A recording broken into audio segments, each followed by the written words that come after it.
Chapter 141. Entering Puberty at 108. It's too late. It had been a while since the Pozarnov incident. After Duke strengthened Karajan with the power of rules, he left New York and went on vacation. After sleeping for a long time, his bones felt loose. At this moment, he was probably in Los Angeles. I wonder if I can meet Sister Widow? Duke mused as he wandered the streets, sipping a cold drink. Sometimes, leisurely days aren't so bad. It was a pity that Diana didn't accompany him. She was busy integrating the forces of the three parties, the Karazhan team, the X-Men, and the Justice League, to facilitate better coordination and cooperation. Yes, the Justice League was born, but compared to the X-Men and Karazhan, the Justice League was relatively scattered. Also, Diana didn't join the Justice League this time around. X-Men Academy. Dean Ruin was working when the phone on her desk rang. She frowned. Whenever the phone rang, it meant trouble. "Why don't you pick it up?" Hank the Beast asked, approaching with a lunch tray in hand. "There's trouble again," Ruin sighed, reaching for the phone. "Mr. President." Just like Charles before her, she contacted the president directly. The abilities of mutants were too powerful. Contacting a mere minister could breed disaster. Desires are hard to fill, so only the president would do. Although the bald Charles had retired, his influence still lingered. "What? The Sankson Air Force Base in Kotl was destroyed and no one survived? You want us to investigate?" Ruin gestured to Hank, who looked equally surprised. "An Air Force base just disappeared? No survivors? In the Middle East, is there still a force capable of destroying an entire U.S. military Air Force base? How can this be? Could it be another powerful life form?" Hank wondered aloud. "Mr. President, I need information to confirm the grade." And then, "Mr. President?" The phone line went dead. "What's wrong?" Hank asked. "The highest level. Besides, no information has been sent back yet." Ruin's expression turned serious. "The highest level? Does that mean we need to go out?" Hank hesitated. "Can't we refuse? The Academy still needs." "We've already pushed back twice. If we continue like this, we might lose their confidence." Ruin rubbed her temples, finally understanding Charles' feelings. "It's wrong to do more. It's wrong not to do it. It's wrong no matter what." "You can contact Karajan and the Justice League," Hank suggested. "Forget about the Justice League. They don't get involved in military matters." Ruin shook her head. Hank patted his head. "Yes, I forgot. Diana has been integrating the power of the three parties, not to merge them into one, but to facilitate better cooperation. One thing the Justice League has raised is that they do not participate in issues involving the military and high-level governance. They are somewhat similar to Karmatage. They do not involve themselves in national troubles, but protect civilians and the world from violations." "Then there's only Karazhan," Ruin said. "Is Duke still on vacation?" At that moment, Diana walked in. "What do you need him for?" Ruin quickly explained the situation at the Air Force Base. Diana frowned. "A whole base?" "Yes, a whole base," Ruin confirmed. "It seems things are a bit troublesome. Let me contact Duke and ask him to take a look." "That would be best. But don't get your hopes up too high. He's been rebellious lately." Diana smiled, taking out her phone. "Rebellious?" Ruin and Hank exchanged puzzled looks. What did that mean? Had he entered puberty? That couldn't be right. They all knew Duke's actual age. Despite his 20-year-old appearance, he was actually a 108-year-old super old man. Was it too late to enter puberty now? What is Duke doing? At this moment, Duke was following a beautiful woman down the street, completely unaware of the chaos brewing back at the Academy. A woman stood before him, exuding a wild charm, her presence filled with an almost fox-like ray. After what seemed like an eternity, she suddenly turned around and warned, "Do I need to call the police?" Duke continued to gaze at her, and after a few seconds, he sighed. "It seems you may not be my friend. Your voice, temperament, and appearance are very similar, but you are not her." "Isn't this way of striking up a conversation too old-fashioned?" the woman sneered, pulling out her phone. "Do I need to call the police?" About half an hour earlier, she had noticed Duke following her. To lose him, she had moved to a crowded area, but Duke persisted. It was strange. If he were a criminal, he had ample opportunities to act, yet he didn't. He simply followed her. She walked to a busy road, and he followed. She arrived at school, and he followed her in. This was John Marshall High School. His behavior puzzled her. Could he simply be infatuated with her? She had her doubts, which is why she hadn't called the police immediately. But now, as she neared the girl's dormitory, she had had enough. "I didn't lie to you," Duke said, taking out his phone and opening the photo album. Inside were photos of a man and a woman embracing and kissing. The woman in the photos looked exactly like the one standing before him. The photos had been created by the Arc of Realization. To fabricate the story, he had even altered the woman's appearance to make her look a few years younger than the woman in front of him. Seeing the photos, the woman was momentarily confused. She quickly stepped forward, grabbed the phone, and flipped through the images. "You? This is really your girlfriend? Why does she look so similar to me? No, she looks younger." Then she became suspicious again. Could it be photoshopped? Duke smiled and took back his phone. "Her name is Megan Fox. We were in New York. We had a wonderful time together, but unfortunately, she transferred to another school and left without saying goodbye. I don't even know what happened. When I saw you, I thought you were her." "Think I'm your girlfriend?" The woman smiled. Since it was a misunderstanding, she decided to let it go. It seemed she was not the alluring Miss Fox after all. "Excuse me, your name?" "Oh, my name is Duke," he said, realizing this woman shouldn't be O'Neill from the Teenage Mutant Ninja Turtles, which took place in New York. "Could it be?" Michaela Baines," she replied. "Really, this must mean Transformers 1 is about to be released." End of this chapter. Chapter 142. Have you ever seen a fist as big as a sandbag? "May I invite you for a drink?" Duke asked. Michaela glanced at him suspiciously. "What, are you trying to hit on me? Or are you using me as a substitute for your ex-girlfriend, a way to vent your feelings?" "Sorry, I'm heading back to the dormitory to rest, and I prefer muscular men." She turned to leave. "Just a simple drink," Duke insisted. "Sorry, my boyfriend is here," Michaela replied. At that moment, a big, muscular man approached angrily. He was probably Michaela's current boyfriend. The only thing Duke remembered about him was the scene where he bounced Sam with a rubber band in class. He was just a passerby, a cannon fodder character whose name Duke couldn't even recall. "Hey, boy, do you know what happens when you provoke my woman?" the muscular man growled. "What?" Duke asked, feigning ignorance. "This happens." Cannon fodder B clenched his fists. "Then, are you going to say next? Have you ever seen a fist as big as a sandbag? You, don't force me to take a shot. You, I'm going crazy. I'm even afraid of myself." Duke mocked. Cannon fodder B looked confused. "You, what are you talking about?" "He's playing tricks on you," Michaela said with a smirk, her tone provocative.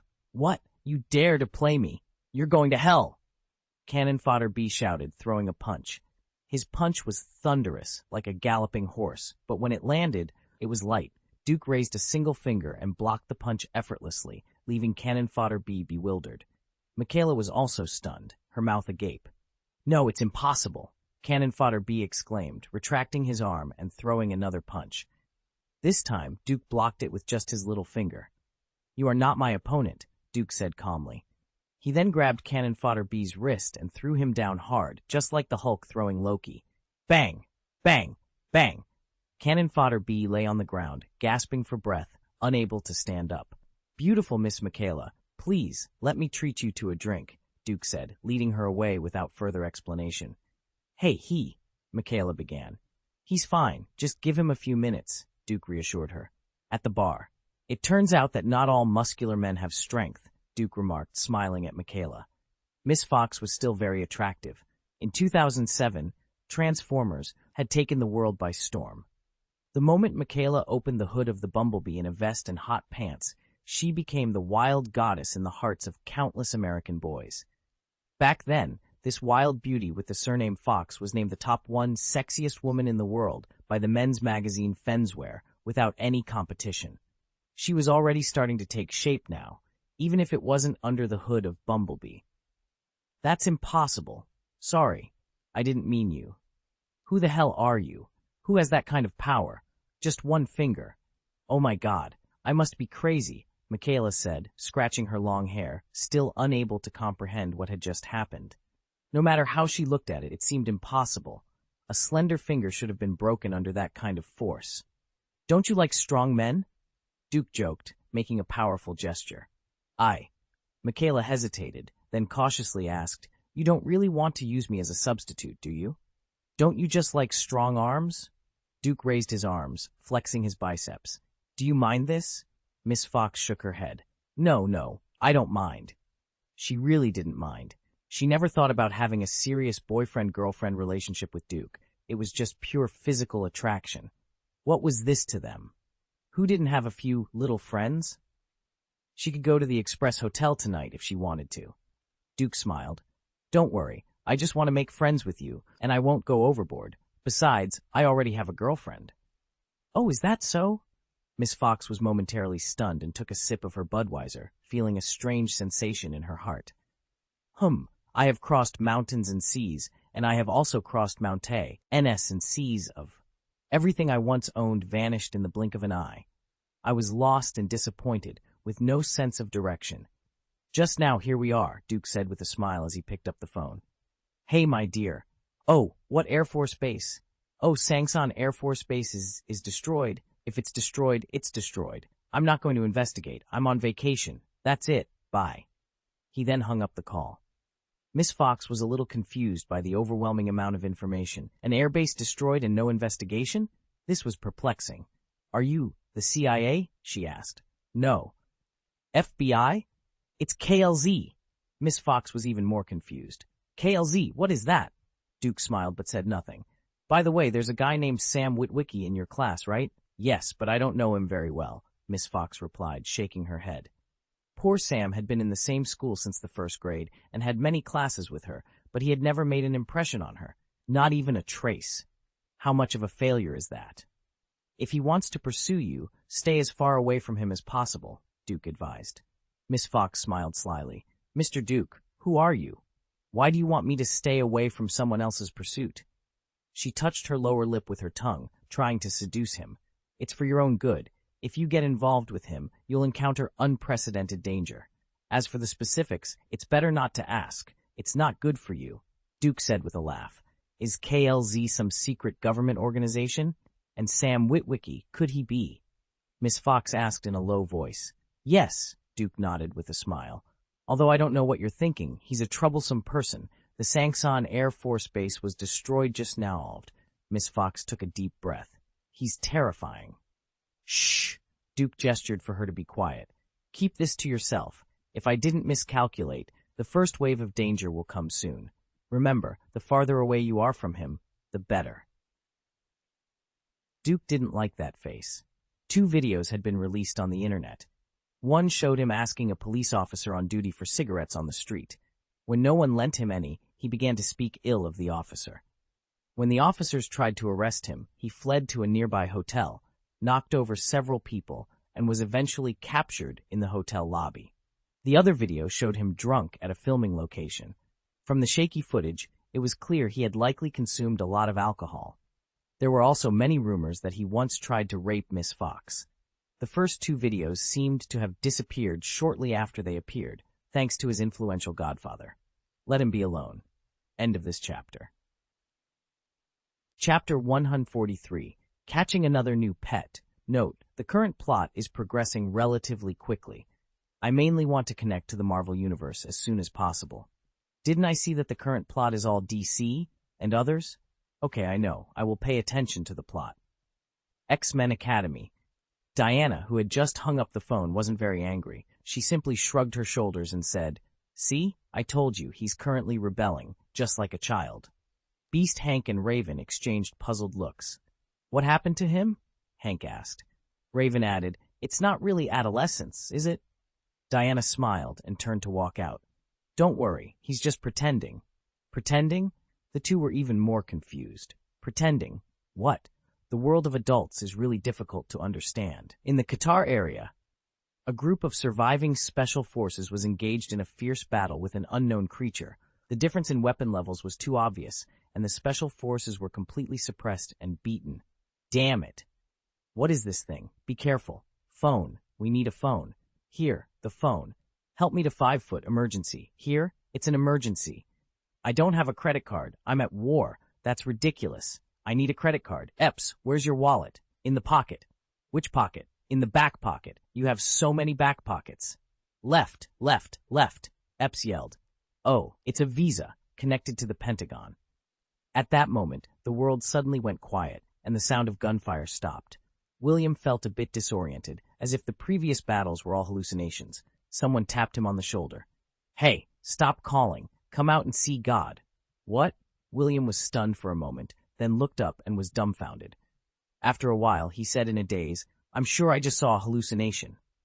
No, you saw God, said Epps. In the distance, the giant mechanical scorpion that had made them helpless was now being dragged by its tail like a doormat, left and right, rumbling and pounding hard on the ground. If Miss Fox's boyfriend, Cannon Fodder B, were present, he would definitely yell, That's the feeling, that's the feel. After being smashed for an unknown number of rounds, it crackled and then continued crackling and falling back and forth. Dead? Dead? Is that a human? From the outside, it seems to be. Looks like it? At this moment, the phone to the Pentagon was connected, and William spoke incoherently. In this life, I've never seen this thing.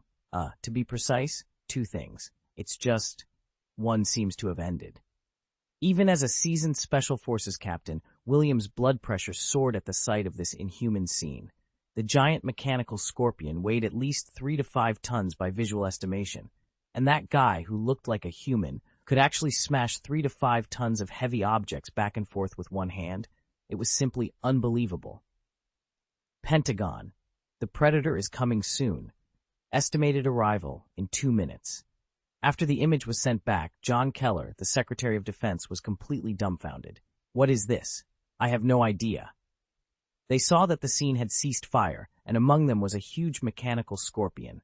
It was originally a majestic and terrifying beast, but now it looked like a rabbit, being caught by something in its hand and smashed. It seemed it wasn't working anymore. Is that a human? Should Predators zoom in on the screen? Soon, the high-definition images captured were fed back, but because they could only be taken from a distance out of caution, they were still not very clear. Restore immediately. Compare. When the face of the angry scorpion monster was restored, everyone gasped and then sighed in relief.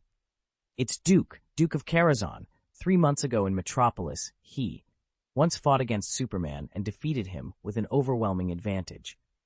After the subordinate finished speaking, he murmured to himself in confusion. How could he be there? It should be Mr. President who informed the X-Men Academy, John Keller guessed. He joined the X-Men? There might be a cooperative relationship, John Keller speculated. He didn't know the details. Although the Secretary of Defense held many secrets, the X-Men were only accountable to the President. The subordinate suddenly shouted, He seems to have found us. What?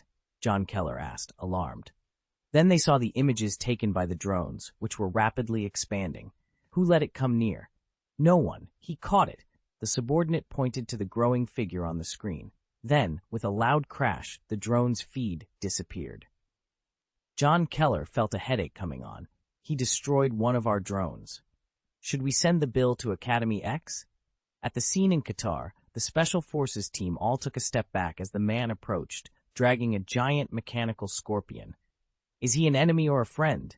William whispered. He destroyed our reconnaissance plane, Epps the black man also whispered. Hush. Quiet. Here he comes. Pointing a gun at me, are you confident? Duke asked, half-jokingly. Idiot, put it down quickly, William hurriedly gestured, so angry that he wished he could go up and kick each of them. You are usually very smart. Why are you so stupid now? We can't even kill the mechanical giant scorpion. Can we still kill the person who defeated it? Are you out of your mind? Aren't you the survivors from Sangsan Air Force Base? Duke asked. Yes, said Epps. Okay, I've helped your Mr. President solve the trouble. Tell him not to bother me anymore. I'm on vacation now. And who is that, the Secretary of Defense on the phone? In the 5-foot building, John Keller was taken aback for a moment. Is he talking about me? The phone was still on. I'm sorry for ruining your unmanned reconnaissance drone. Just send the bill to X Academy. Don't ask me, or I will go crazy, Duke said. John Keller couldn't help but laugh. Of course, the bill would not be sent. If he provoked a guy who was stronger than Superman, he might as well live in an iron cage himself. Okay, goodbye. Wait, sir, can this be used for our research? William still did not forget his goal. Oh, this. No, it's my new pet, Duke flatly refused. The mechanical life, the giant scorpion Sark giant, was a new life form, and it was thrown into the animal pen in a hurry. William expressed embarrassment. Forget it. I'll give you a piece as a trophy. As he said that, Duke stretched out his hand and clicked to break off a piece of armor, causing the painful giant Sark to twitch. The team was frightened, their nerves tightening. It's not dead yet? Someone asked. Of course it's not dead. Otherwise, what would I do with a dead pet? All right, I'm leaving. Someone will pick you up later. After dropping the piece of armor, Duke returned to Karazhan. The vacation trip was temporarily over. End of this chapter. Chapter 144. Your rebellious period is over. Why is your rebellious period over? Diana asked, her arms crossed and a smile playing on her lips as she looked at Duke, who had just returned to Karazhan. She completely ignored the steel monstrosity trailing behind him. Ahem, don't say that. When did I ever go through a rebellious phase? I didn't really, Duke replied awkwardly. In relationships, no matter how strong a woman is, she sometimes needs to act a bit coy, and men occasionally need to indulge in their childish whims to maintain the balance. As for rebellion, it wasn't really about adolescence. It was more about taking a break from responsibilities, wanting to play, and seeking pleasure. Ever since Duke crossed into this chaotic world, he had been in constant battle. From fighting Ares in World War I, cleaning up Hell's Kitchen, training Captain America to fight the Red Skull, battling giant monsters on Skull Island, to joining the Justice League against Steppenwolf, he had been fighting non-stop. It was exhausting. Even when he was sleeping, he was actually fighting in the astral world. Sometimes he wandered endlessly through swamps, always on high alert for dangers that could appear at any moment. He was used to loneliness and the constant fight for survival. In the astral world, he existed as a soul body, facing crises that could emerge any time. He had spent a whole century in this state, wandering through wastelands, sand seas, swamps, Gobi deserts, and ice fields. His spirit was on high alert for a century. Fortunately, he had entered the demigod realm and no longer needed to travel into the astral realm. After fighting for so long, suddenly relaxing felt strange. He couldn't even tell if the astral world or his current reality was the dream. In simple terms, he felt like shouting, "Get out! I've been fighting for a century, and I want a break." So he rebelled. He quit and decided to wander, or rather, go on vacation. Diana, being a smart woman, didn't dwell on his embarrassment. She turned her head and glanced back. "What did you bring back?" "Ah, right. A pet I just caught." Duke quickly changed the subject. "Pet? Don't pretend to be dead," Duke said, giving the steel monstrosity a kick. The giant scorpion quickly moved its claws, lying on the ground obediently, pretending to be harmless. This man was too scary. One kick from him was enough to make it comply. If it hadn't realized Duke's intention to keep it as a pet, it would have been dismantled long ago. Diana was curious. "Is this a mechanical toy?" "Dear lady, hello. I am an alien life form from the planet Cybertron, and now I am the owner's pet," the giant scorpion said quickly. Being a pet wasn't so bad. It was good to be alive. "I didn't expect you to be so compliant," Duke remarked, giving it another kick. "Cybertron?" Diana asked, intrigued. "It's a purely mechanical planet, but it should be destroyed by now," Duke said. The giant scorpion was surprised. Who was this person, and how did he know so much about Cybertron? A mechanical planet? Diana was taken aback, but soon shrugged it off. There were ice giants and gaseous stars, so a pure mechanical planet didn't seem too strange. Then she remembered a key question. "Does this thing have a soul?" Duke hesitated. Whether it had a soul was uncertain. Transformers were born from the Allspark, an unknown energy source that bestowed life and consciousness upon them. Essentially, the Allspark was a small energy that had not yet been fully understood. The exact nature of how they could bring life to Cybertronians remains a mystery. Karazhan possesses absolute oppressive power over souls. It can be said that unless a soul is on the level of Guyi, it is absolutely impossible to escape. But these beings are living entities bestowed with pure tinder. Do they have souls? Their soul should be called a fire core, right? It's important to understand that the fire does not exist in just one part of the robot, but permeates the entire body. At the end of a Cybertronian's life, a certain frequency of energy is released. which is generally believed to be the fire leaving the body. For particularly long-lived robots, the attenuation and termination of the fire occur alongside the overall degradation of the body, essentially rusting away. So, do these beings have souls? Bam! Duke raised his hand and killed the giant scorpion instantly. It didn't even have time to wail before it went to meet Yuanshi Tianzun, the Yuanshi Tianzun of Cybertron. Seconds passed, then a minute. Sure enough, only a special energy floats out, and there is no soul body, Duke observed. He restrained the weak energy with the power of rules, eventually forming an energy ball about the size of a quail egg. If one had to be specific, this could be considered their soul. However, Karazhan did not judge it as a soul, merely ordinary energy. Unfortunately, the energy eventually dissipated. "Hey, forget it. Throw it away," Duke said, a little disappointed. He had hoped to catch a special type of pet, but it turned out this pet had no soul. He casually threw the energy ball into the lava, where it quickly melted into molten iron. Disappointment. Okay, don't be disappointed. What is the origin of this guy? Diana asked. From what I have learned, they visited Earth a long, long time ago. They hid in the human world disguised as machines such as vehicles, airplanes, tires, etc., and they have been collecting information about the human world.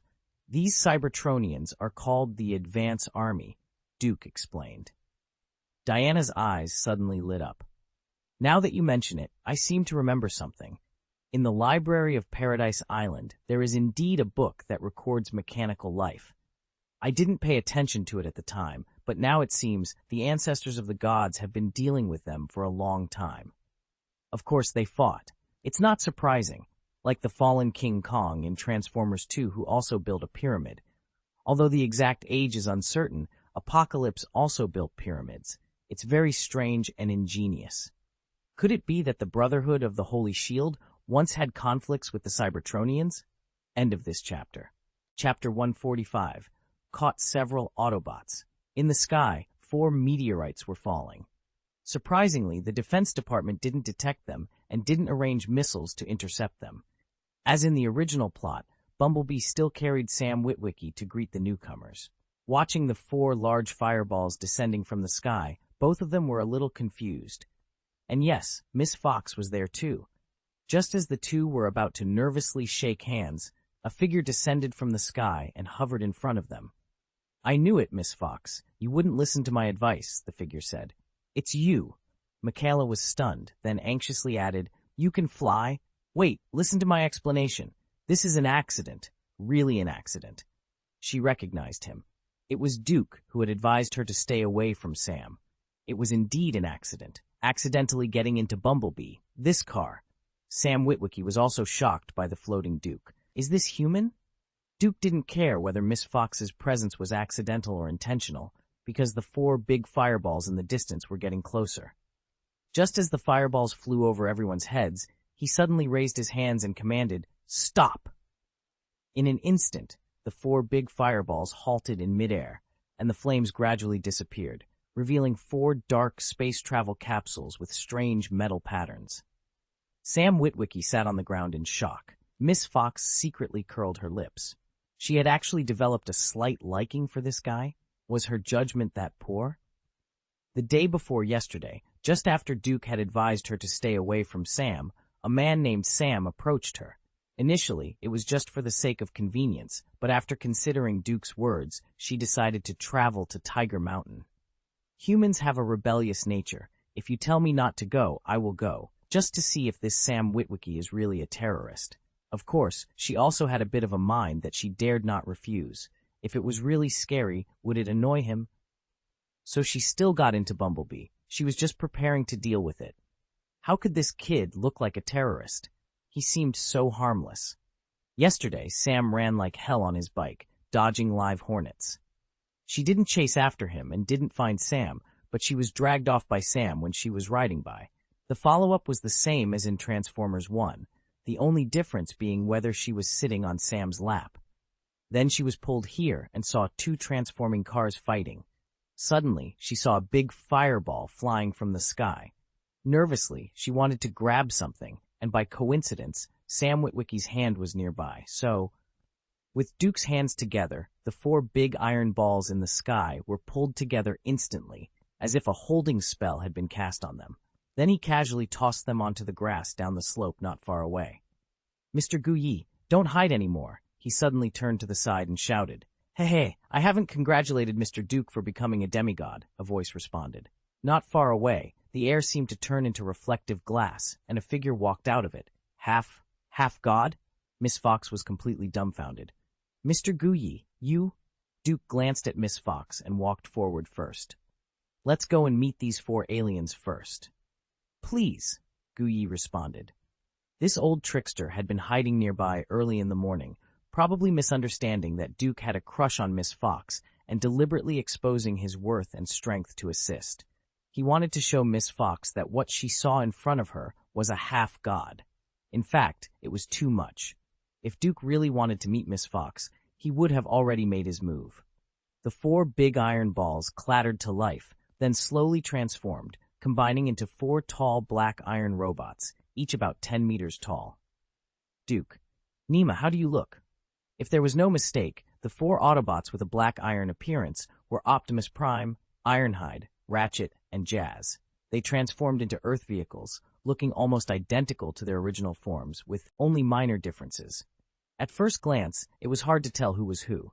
Miss Fox quickly ran down the slope, while Sam Witwicky trembled and took a long time to stand up, further lowering his score in Miss Fox's eyes. "The powerhouses of the human world, it's an honor to meet you. I am Optimus Prime, and we are mechanical life forms from the planet Cybertron," said a black iron robot standing at a distance. "Optimus Prime?" Duke asked, somewhat disappointed. "Not the Optimus Prime I was expecting.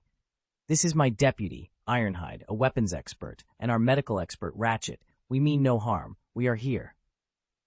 Optimus Prime glanced at Bumblebee, who was unable to transform due to being suppressed. "Wait a moment." Duke raised his hand to interrupt Optimus Prime. A Peterbilt heavy-duty truck appeared. "Scan it." Optimus Prime was a bit shocked and puzzled, but complied. He scanned the truck and transformed into the familiar red and blue CP version of Optimus Prime that Duke had in mind. "That's more like it," Duke said, satisfied. As for Ironhide, Jazz, and Ratchet, their forms were less important to him, but they still transformed into a GM Topkick 6500 truck, Pontiac hardtop convertible sports car, and Hummer H2 search and rescue emergency vehicle, respectively. At least they didn't look out of place. Guyi looked at Duke curiously, wondering how he knew what they would look like in the future. "Okay, can we explain our purpose now?" Optimus Prime asked. Duke already knew their purpose. "We're here to find the Allspark before Megatron does. Our planet was once a mighty empire, peaceful and prosperous, until one day the Decepticon Megatron betrayed us. Those who opposed him were wiped out, and our planet was destroyed in the war. The Allspark disappeared among the stars, and Megatron followed it to Earth. The coordinates of the energy source are imprinted on his lens," Ratchet added. "If Megatron finds the Allspark, he will use its energy to transform Earth's machines and build a new army. Humanity will be doomed." "Doomed?" Duke sneered, then turned to look at Guyi. "Is this within your jurisdiction?" "It can be," Guyi replied. "Is it possible for it not to be?" Duke laughed, his eyes full of sarcasm. "You robots think too highly of yourselves. I could destroy you right now." "You," Ironhide began, angered. "Ironhide!" Optimus Prime punched Ironhide lightly to silence him, then apologized to Duke. "I apologize for Ratchet's words. The potential of humans is limitless. My ancestors came to Earth and faced many challenges. Ratchet may have exaggerated, but the Allspark will still cause significant trouble. I don't think you'll just stand by and watch it happen." This is end of this chapter. Chapter 146. I crossed out your leading role. "Will you leave after you find the Allspark?" Duke asked again. Optimus Prime replied in a low voice, "Cybertron has been destroyed." "Okay, I see," Duke nodded, then turned to Guyi. "Do you think we can allow them to live on Earth?" Guyi shook his head. "This is not something we can decide."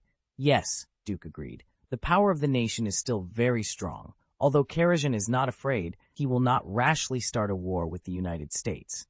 If things go wrong, it could turn him into a villain. Most importantly, he knew that Transformers were troublesome." In the first 3 parts, it's okay to say that the Autobots in Transformers are almost enemies of the world, and in Transformers 4, Optimus Prime simply turned rogue and wanted to destroy the Earth. This thing is a lot of trouble. It can be called a walking troublemaker. From the heart, he does not want the Transformers to stay on Earth. However, it doesn't matter. No matter how rogue he becomes, he is no match for my brother. Humans, can you allow us to leave first? Time is running out. We need to get Witwicky's glasses first, Optimus Prime said. Actually, Duke was curious. How did a pair of glasses survive for more than 100 years? I know where it is. Let's go, Duke said, floating towards Sam Witwicky and reaching out to his face. You. What are you going to do? You. Go to sleep. You won't remember the incredible things that happened these days. Go to sleep. After waking up, it will be a beautiful world. With a thud, Sam Witwicky fell to the ground. Sorry, you didn't pass the audition. I've crossed off your lead role, Duke said. Be an ordinary person, just like you said in Transformers 2. Then he turned his head to look at Miss Fox, who was startled. What are you going to do? I don't want my memory to be erased. I never said I want to erase your memory, Duke smiled. What? Although the male lead has changed, because of your hard work, the female lead will be kept for you. Duke said something inexplicable, completely stunning Miss Fox. He opened a portal, threw Sam Witwicky back into his own cubicle, and retrieved the glasses. Seeing Seymour Simmons, the guy from Sector 7, he messed with their minds, by the way. Just canceled the male lead, and you ran over again. You don't give me face. This is it. Thank you, strong human being, Optimus Prime thanked. No need to look. I just checked. It's hidden in the Hoover Dam, Duke said. Hoover Dam? Do you want them to attack the Hoover Dam? Googie frowned. I'm afraid the Decepticons have known it for a long time, right? But what you said is also reasonable. We can't directly attack the Hoover Dam, and we can't take it out secretly, Duke nodded. This is a matter of principle. Although he is not a person who likes to abide by principles, but with Gu Yi here, I can still talk to Mr. President. Then, I will leave this matter to you, and I will celebrate it for you later, Gu Yi said, opening a portal and going home. Duke glanced at his mouth. Are you lazy? No, you are not. Hello, Raven. Is it Duke? It's me. Raven, contact Mr. President immediately and ask him to give me the authority to open the Hoover Dam. I want to take the Allspark. Things are getting serious. Aliens are here. The Decepticons are very serious. Hoover Dam is coming soon. We've got the Autobots on our side. Forget it. Tell the President, Duke yelled.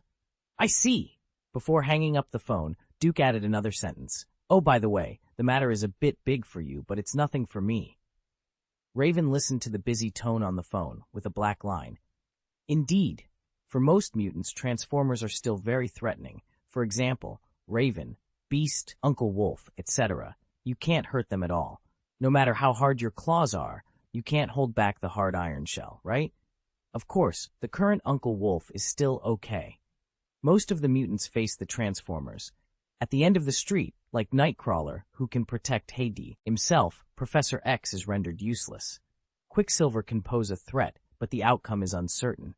Phoenix, Cyclops, and other Omega-level mutants can easily destroy the transformed King Kong. Finally, it is worth mentioning that Magneto is a natural nemesis. However, Magneto is currently off farming. Do you think you can just step on me and get away with it? Ruiwen fumed internally. She punched Duke a few times, but still managed to dial the president's private line.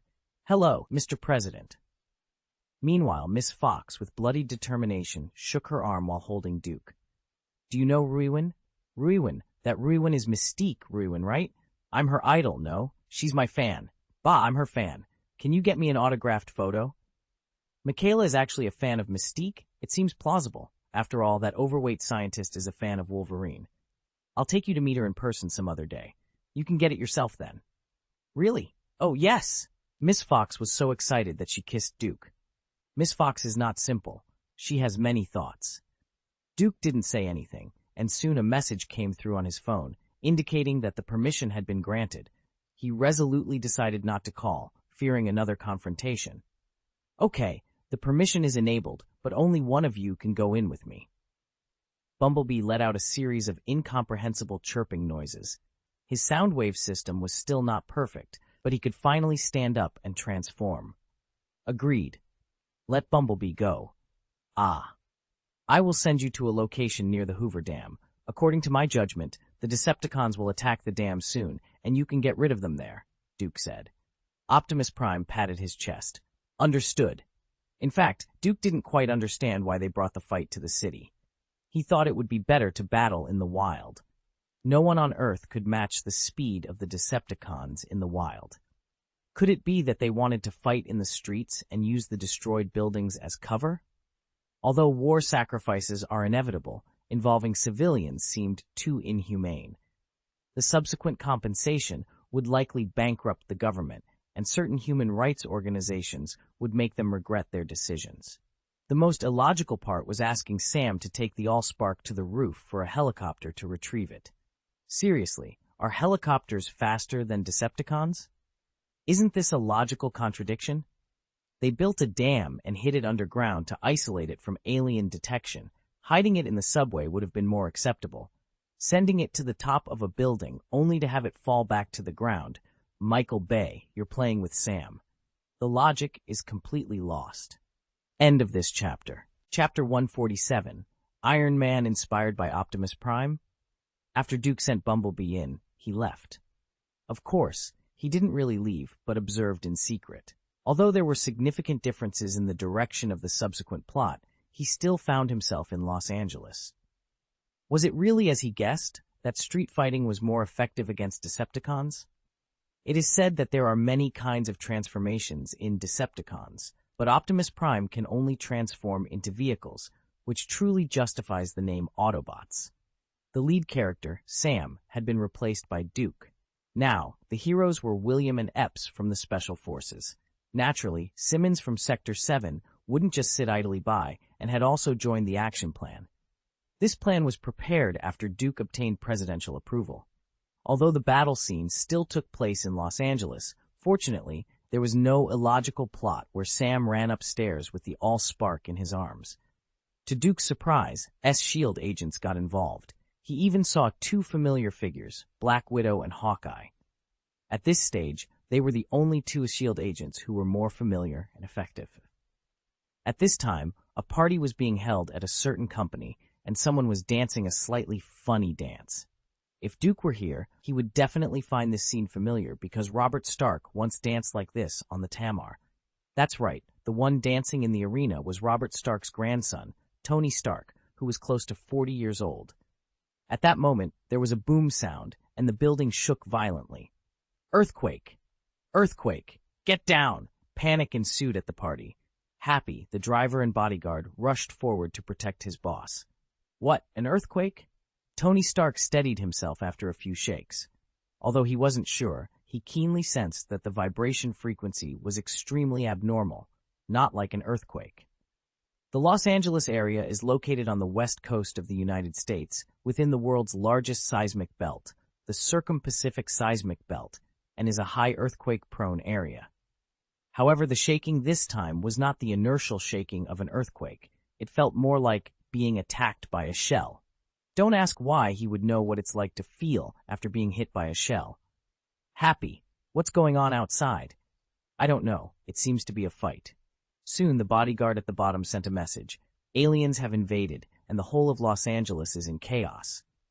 Before he could finish speaking, Happy froze with wide eyes. At that moment, a huge iron shell flew past the window, shattering a large piece of glass. The two quickly ducked to avoid it. It was Optimus Prime. What flew over just now? Tony Stark was a little confused. Looks like a robot? Happy handed the phone to Tony, showing a picture taken by the lower-level bodyguards. Wow. Tony Stark blinked. Let's go to the studio. The surveillance there could show what was happening around the entire building. Pepper ran over nervously. Tony, don't worry, come with me first. After seeing the chaos outside, Tony Stark became even more stunned. Although more and more aliens had appeared on the internet in recent years, and he knew a lot, this was not the same as experiencing it firsthand. Mr. Ye loved dragons. Ye Gong was very fond of dragons. He engraved dragons on clothes, belt hooks, and wine vessels. He also carved and decorated dragons in his living room. He even collected dragon paintings. But when he saw a real dragon, he turned and ran away in fright, as if he had lost his soul. The current Tony Stark was not yet Iron Man. He was still immortal. It was not surprising that he was shocked by the doomsday-like battlefield outside. When he saw the picture of Starscream destroying the F-22, he was even more astonished. At the same time, an unprecedented sense of urgency and inspiration began to take root in his mind. An intense idea sparked in my mind. Do you think someone might be controlling these robots? Someone controlling them. Pepper suddenly felt a strange sense of relief. How is that possible? Happy shattered her fantasy mercilessly. No country has the technology to create something like this. It must be aliens. Alien mechanical life forms? Tony Stark's thoughts began to crystallize. Why can't we humans create such a mech, wear it, and fly in the sky like them? Huh? Happy was taken aback. Pepper was even more bewildered, unable to keep up with Tony Stark's train of thought. If Duke were here, he would be equally confused. Did Tony get the idea for Iron Man from Optimus Prime? Infinite coincidences, infinite possibilities. Outside, the battle was nearing its end. Hawkeye remained perched on tall buildings, sniping at robots, especially Starscream. Unfortunately, Starscream could fly much faster than the Chitauri, maneuvering with sudden stops and reverse flights like a hummingbird. Hawkeye's efforts were futile, and he nearly got himself killed. However, this experience provided him with valuable insights for the future Battle of New York, as well as highlighting some deficiencies. The Widow seemed to have taken Sam's place, holding the line and retreating. It should be over. Duke descended slowly from the sky, landing heavily on Megatron and pinning him to the ground with immense force. Bang! Duke kicked again before Megatron could react, sending him flying into the air. Damn it! Who is it? Megatron roared. Your grandfather, Duke retorted. Suddenly, he realized something. Superman hadn't made a move yet. All he saw was Superman punching enemies with his fists. In Duke's memory, he couldn't recall Superman kicking anyone. Was it to maintain his image? Duke soared into the sky, clenched his fists, and smashed down with tremendous force. Bang! Megatron seemed to be hit with the force of 1,000 pounds, crashing heavily to the ground. This time, he didn't get up. The Widow, not far away, breathed a sigh of relief. Was this still human power? No, Duke wasn't exactly human.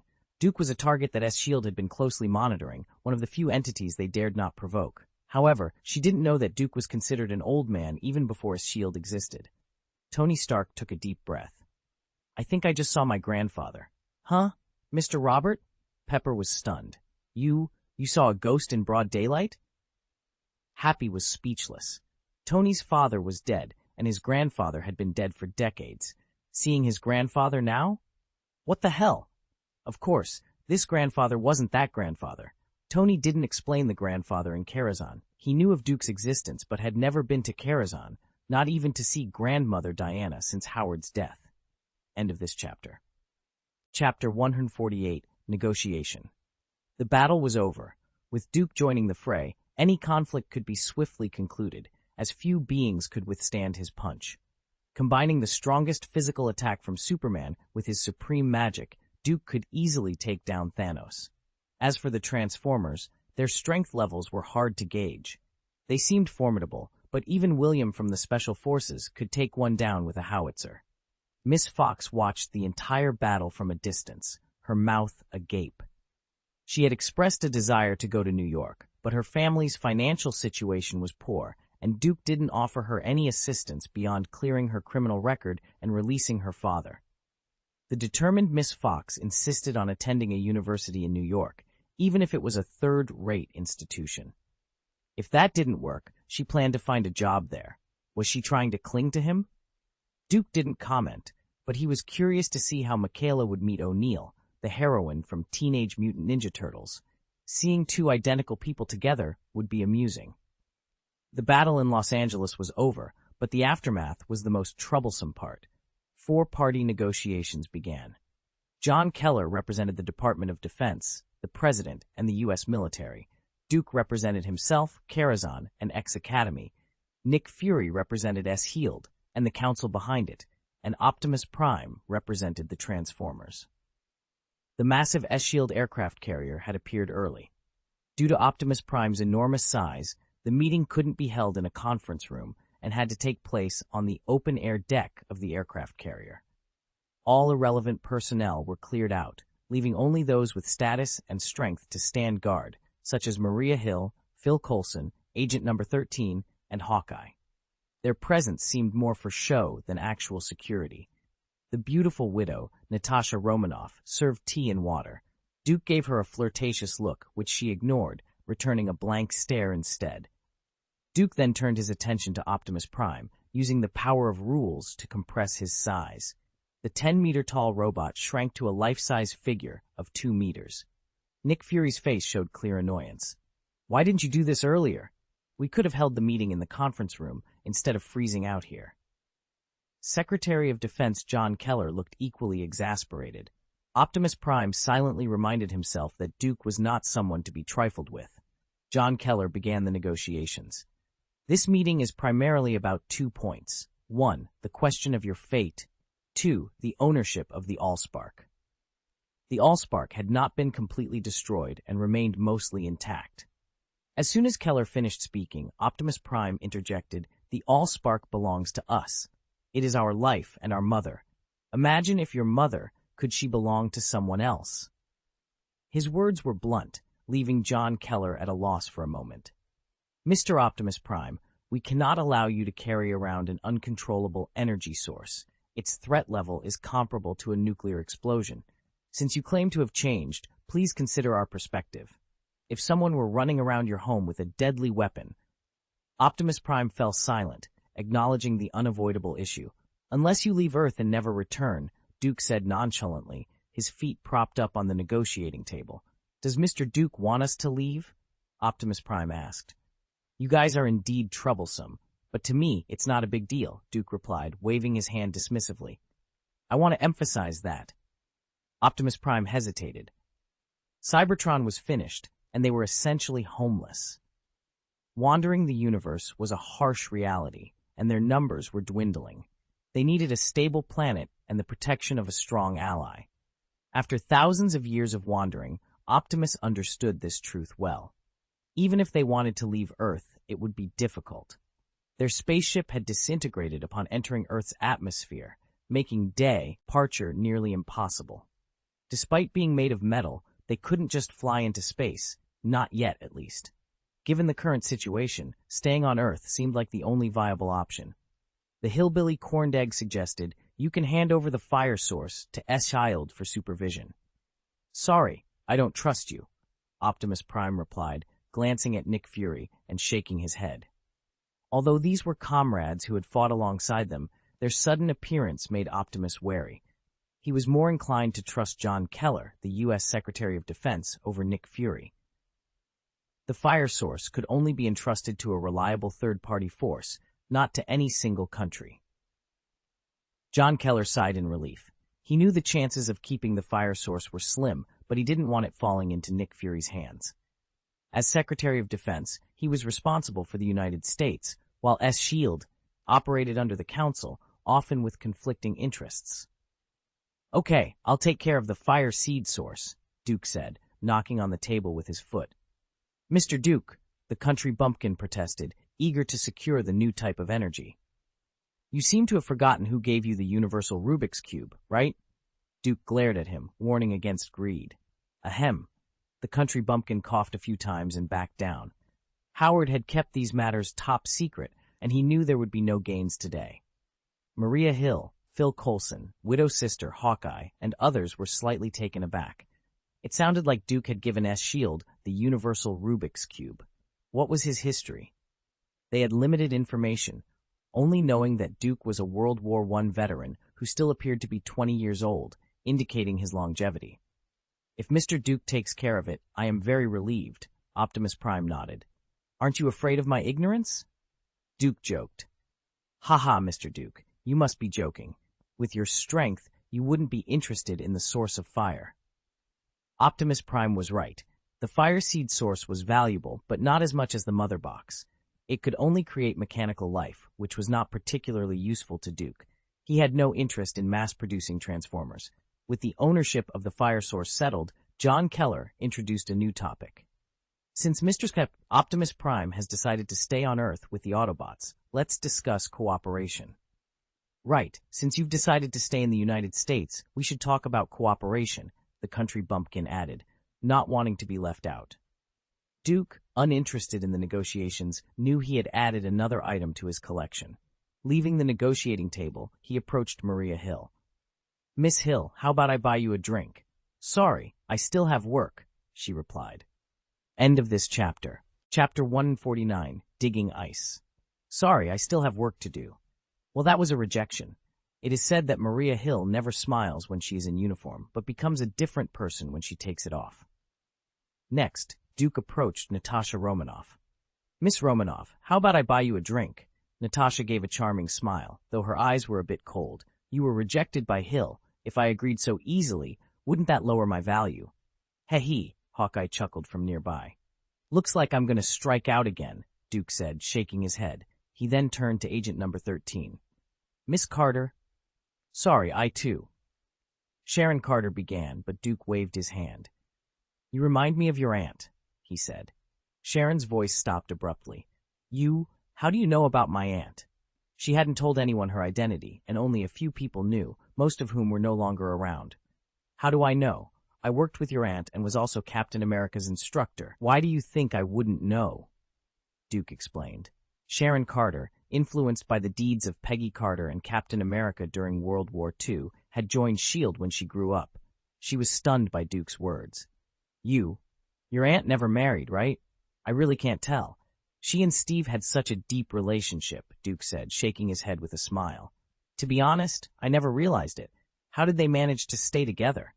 "Strictly speaking, they didn't even hold hands. They just kissed before Steve disappeared. They defended him for 60 years. Admirable, truly admirable." Sharon rolled her eyes, speechless. "That's called a war couple. People like you wouldn't understand." "Short oil, what do you mean by people like me? Who am I?" Duke retorted. "Dating 3 women in a row, and they were all meeting face to face. What are you talking about, scumbag?" Sharon snapped, glaring at him. "I make up. I am so short-tempered." "Humph. It seems that Captain America will be dug out soon. When that happens, let these two get together and see if you, little girl, have a chance. At that time, your aunt will belong to Captain America, and you will belong to me, you little mushroom cool." "Wow, ha ha ha. Right? In this case, wouldn't the goose be a generation shorter for no reason?" "Forget it. Let her and her aunt grab her boyfriend. It sounds like a red chicken." "Well, Captain America was dug out in 2011, and now it's only 4 years behind, so it seems that it's okay to dig him out at this time. Just earlier, it doesn't make much difference." "Come with me for a drink, and I'll tell you where Steve Rogers is," Duke chuckled. Sharon's eyes widened, then dimmed. "Stop joking. Believe it or not, the address is here. I welcome you." "It's late. Maybe I won't be in the mood to tell you later," Duke said, waving his hand. A line of small words appeared in the air, and then dispersed. It seems they are almost done talking. Seize the opportunity. Time waits for no one." Duke patted Sharon on the shoulder and walked back to the negotiating table. Sharon gritted her teeth bitterly. A scumbag, indeed a scumbag, using threats to pick up girls. A scumbag. The final negotiation allowed John Keller to emerge as the winner. As mentioned earlier, Optimus Prime didn't trust the hillbillies. His appearance was too coincidental, as if it had been planned in advance. Moreover, although their individual combat strength was weak, their technological strength was quite strong. This aircraft carrier alone was already comparable to the technology of Cybertron thousands of years ago. P.S. Cybertron is over, and the level of technology has also stopped. Optimus Prime instinctively refused, so he chose John Keller. And the most important point was that they were indeed operating in U.S. territory, so it was best to cooperate with the U.S. government. Although the United Nations Council was also in the United States, he was very clear that the interests of the Council sometimes contradicted those of the U.S. government. He also knew very well that the Council was nothing. Therefore, cooperating with the powerful United States, is undoubtedly the best strategy. The specifics of this cooperation, however, will not be discussed on the aircraft carrier. These details are classified and must remain unknown to Nick Fury. "Goodbye, Sharon," Duke said, waving his hand as he left. After reporting to the council, Nick Fury's expression was grim. It was clear he had been reprimanded. As he exited, he ran into Sharon Carter. Speaking of which, Sharon has had her share of bad luck. When she joined S.H.I.E.L.D. in her early years, she was ranked 13th among the agents. For many, the number 13 is considered unlucky. But for Sharon, it seemed to be a lucky charm. She had never failed a mission. "Is something wrong?" Nick Fury asked. "Duke just told me that he knows the whereabouts of Captain America." Sharon Carter hesitated for a long time before deciding to inform her boss. "What? Are you sure?" Nick Fury was shocked. No one knew better than him who Duke was. The instructors of the Caspian Battalion had single-handedly trained the excellent Captain America, Steve Rogers. As for Duke himself, he had chosen to disappear and was not recorded in history. This was always considered unfair. Although Captain America's abilities came from the serum, according to veteran records, if it weren't for Duke, Captain America might have fallen from the Red Skull's plane and died. Without Duke, the myth of Captain America could not have continued. The whereabouts of Captain America had been a top priority for S.H.I.E.L.D. for 60 years. The old guard believed he was still alive. According to records from Peggy Carter's old boss, Duke had once provided 3 potential locations where Captain America might have crashed. However, the search area was vast, and after nearly 5 years, nothing was found. Could it be that Duke already knew Steve's whereabouts? Why didn't he reveal the exact location back then? Why bring it up again after more than 60 years? Perhaps he wasn't strong enough back then, but now he has found him? Either way, it's good news. The reappearance of Captain America would mean a lot. "Then go find him," Nick Fury urged. "But he proposed that, he told me." Sharon hesitated. "Sharon, you understand the significance of Captain America's reappearance. I won't order you to do it. This decision is up to you. Of course, if you choose to refuse, I will talk to him in person." Sharon remained silent, contemplating her next move. Karazhan. "What? You want to open a store?" "What kind of store?" Diana asked, feeling that her boyfriend's thought process had become much clearer since he woke up. "House of Wishes," Duke replied. "What is that?" "To help people realize their wishes." Diana was a little confused. "That's it," Duke confirmed. "Isn't it?" Diana started to question. "Idle hands are the devil's workshop. Can't just continue to sleep," Duke smiled, stretching out his hand.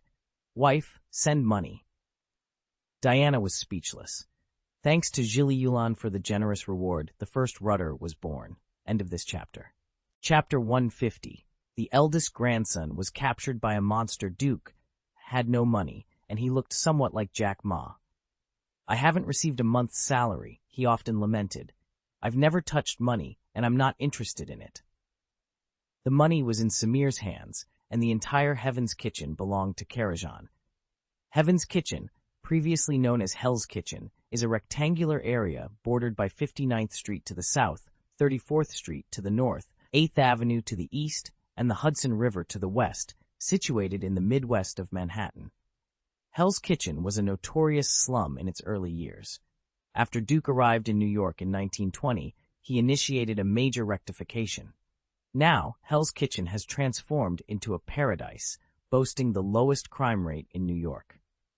Over the past 90 years, Karazhan's industry has spread throughout Heaven's Kitchen, with more than 80% of it belonging to Karazhan. So, while Duke had no money, he was actually at the top of New York's rich list. However, the money was in Diana's hands. A few days later, a small store called Wish House opened for business. Since Paradise Kitchen is Karazhan's property, there was no need to spend money to buy a store. The money Duke asked his wife for was mainly for advertising.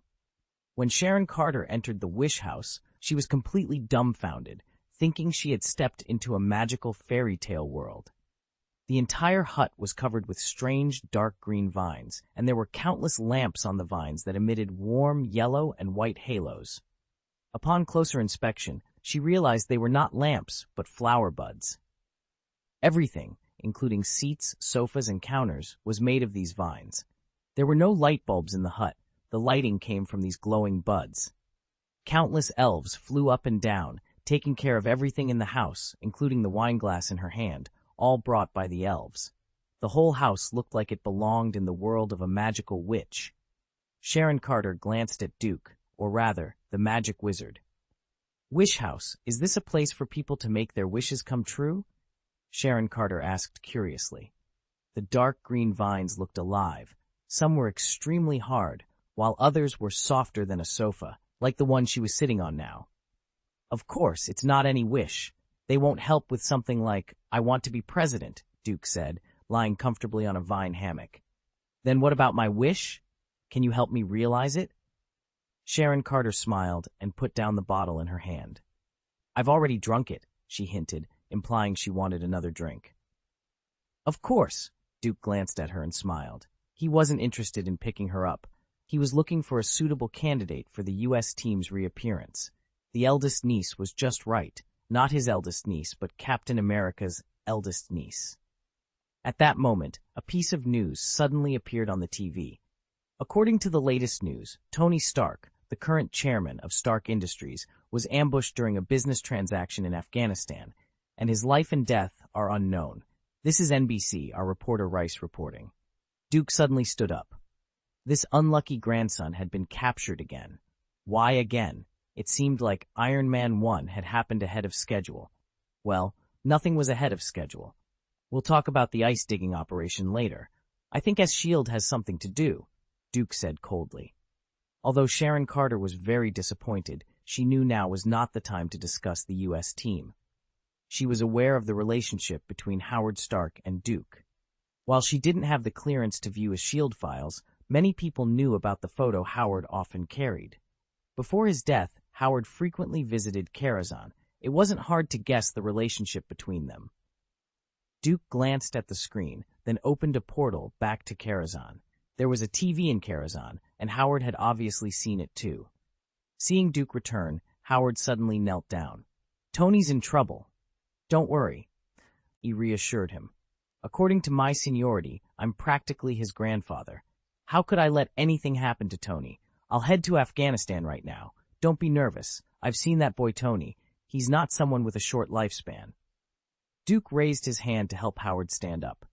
In Avengers Endgame, Tony was about 50 years old when he died, which is relatively young. But now, the tragedy should not be repeated. Really? Really? Howard cried with excitement. He didn't want to outlive his son, which is why he hadn't chosen the potion Duke left for him. That bottle of red medicine would instantly restore his youth. But then, who would look more like the father when they stood together? In another 30 to 40 years, he would still have black hair, but Tony would already have gray hair. It would be the same scenario of a black-haired person outliving a white-haired one. He knew Duke still had the drug, but how many times could he give it? Man is mortal. Now, he just wanted Tony to live well, give him a grandson, and not follow his example of waiting until old age to think about marriage and children. Don't learn the bad habits. However, Tony is destined to face this challenge. As long as he overcomes it, he will gradually grow into an existence comparable to Captain America. That's why I didn't resolve this hurdle for him, Duke explained. Captain America? Rogers? Howard froze for a moment. Of course, he knew Steve Rogers, having worked with him for a year in the early days. To be honest, the reason why this little man from Brooklyn became Captain America was entirely planned by him. It was just a marketing tool. It is undeniable that Steve has a great record, but that alone wasn't enough to become the spirit of the United States. After World War II, the Great Depression in the United States required a person to guide and lead them spiritually, in addition to providing food and clothing. At this time, the story of Steve Rogers came into being. He truly became the spirit of America, Captain America, not just a stage performer. But now, Captain America has indeed become the spirit of America, the culture of America, and even the belief of America. At least in the hearts of some military leaders, Captain America is more important than God. Captain America can win. Steve is indeed a man-made Captain America, and even in some places, his personal abilities are too mythical, but he has great military exploits. Thinking of how that bastard boy and his family would be able to rival Captain America one day, Howard found it hard to believe. The pace is accelerating, this is true. There will be no more Wonder Woman written with 10,000 plus words. There were very few movies on the timeline at that time, so Wonder Woman and Captain America could write a lot of words, and the plot transition was very smooth. But now it's 2007, and you all know that Marvel's timeline has officially opened, with basically one movie a year. In addition to Transformers, DC, Teenage Mutant Ninja Turtles, Godzilla, and so on, there may be several movie plots in a year, so you may feel chaotic and fast-paced. You may often find that S.H.I.E.L.D. went to Aquaman, ran to Teenage Mutant Ninja Turtles, and even began to intervene in Godzilla, Transformers, and so on. It will appear later. The monsters in King Kong fighting against Godzilla, and the heroes in Avengers will also fight small monsters. Iron Man will fight with Transformers, and so on. Therefore, there is indeed a feeling of an unusually fast rhythm, and the plot seems a bit chaotic. However, in reality, they do follow Marvel's timeline. The rest of the movie stories do not have an accurate time, and they are all based on the release time of the movie to connect with the Marvel timeline. Of course, there are also slight changes for the plot. After that, in the next 10 years, nearly 20 movies are set to be released. So everyone, please be mentally prepared. Some of the film plots are quite extensive, so I will only touch on them briefly without going into too much detail. Rest assured, I will ensure the transitions are as smooth as possible. End of this chapter. Chapter 151, Mera appears. P.S. Aquaman is ahead of schedule and officially connected with Iron Man 1. In the vast desert of Afghanistan, the white sands stretch as far as the eye can see, devoid of any vegetation. Amidst this barren landscape, a touch of red catches the eye. Duke squints to get a better look and realizes it's not fire, but hair, wine-red hair. "How did she get here?" he mutters, his expression shifting to one of concern. "That damned merman actually wants to bring some trouble to my brother. Unbearable." Duke turns around and dives headfirst into the scene below. Two people are arguing in the desert. One is a plump woman with wine-red hair, dressed in a beige trench coat. The other is a man with dark brown hair and a thick beard, resembling a moon worshipper. "This is all your fault," the woman accuses. "How can you blame me?" the bearded man protests, looking innocent. "If you hadn't crashed the navigator, we wouldn't be stuck in the middle of Afghanistan." "Fine, blame me," the bearded man concedes, then retorts, "but if it weren't for the private jet you found, we wouldn't have gone in the wrong direction." "How is that my fault? How was I supposed to know the plane's direction indicator would fail?" "Is your stupid Atlantis locator malfunctioning too?" the bearded man snaps back. "You." Before the argument can escalate, a figure falls from the sky, landing between them. The bearded man is stunned. "Why are you here?" "I should be asking you that. And why does it look like you're trying to hit on my fiancée?" Duke glares at the bearded man coldly. "Fiancée? Your wife isn't Diana." "Oh, I get it. You're that water guy." The bearded man realizes. "This is Aquaman Arthur." "Are you the water man?" the woman with wine-red hair asks, looking Duke up and down. "This woman is Mera, the Empress of the Sea, or at least, she used to be." "You should call me husband," Duke says with a smile. "Humph, I haven't agreed to that," Mera retorts. "This was decided by your adoptive mother, Atlanta. Do you want to go against her wishes?" Duke asks, half smiling. Mera hesitates. Although Atlanta is her adoptive mother, she is closer to her than her biological mother. Naturally, she doesn't want to go against Atlanta's wishes. Besides, Duke doesn't look too bad, even if he's not muscular. "Who is that Diana?" Mera asks. "Ahem." Arthur quickly looks away, realizing his mistake. "She's also my wife. We met more than 80 years ago," Duke says, smiling and not hiding anything. "Humph." Mera doesn't have any particular objections. Her father, King Nereus, has several concubines, but she still feels a bit uncomfortable. "My current fiancé is King Orm. If you want to marry me, you'll have to kill him first," Mera challenges. Duke's expression darkens. "Who arranged this?" "What?" I said, "Who found you a new fiancé?" "Of course, it was my father," Mera snorts. "Then, when I kill his younger brother, do you want me to kill your father as well?" Duke's tone turns murderous. How dare he void the promise? It's not her fault. She was already sacrificed to the Trench tribe by King Orm. And after all, she's only a foster mother, and the one who married is my biological father, Mera explains, surprised by Duke's murderous look. "Are they all monsters?" "You mean Atlanta?" "She's not dead. She's still alive," Duke reveals. "What? She's still alive?" Are you serious? Aquaman Arthur steps forward, eager for confirmation. Duke glares at him, and Arthur quickly steps back. I didn't see her die, and her vital signs are healthy. Unless something is blocking my vision and misleading me, she should be alive. In this world, there aren't many things that can hinder my sight. Duke says confidently. Great. Then where is she? Arthur asks again. She's guarding the Sea King trident, Duke replies. Mara and Arthur exchange glances. Isn't that our goal? Mara asks. Hold out your hand, Duke instructs. Ah! Mara is taken aback. Extend my hand? Quick, I'll give you a present, Duke says. Oh! Mara was a bit confused, but she still extended her delicate hand. Duke turned her hands over, palms up, and began to carve a complex array of magical runes on both of her palms. What is this? Mira asked, curiosity evident in her voice.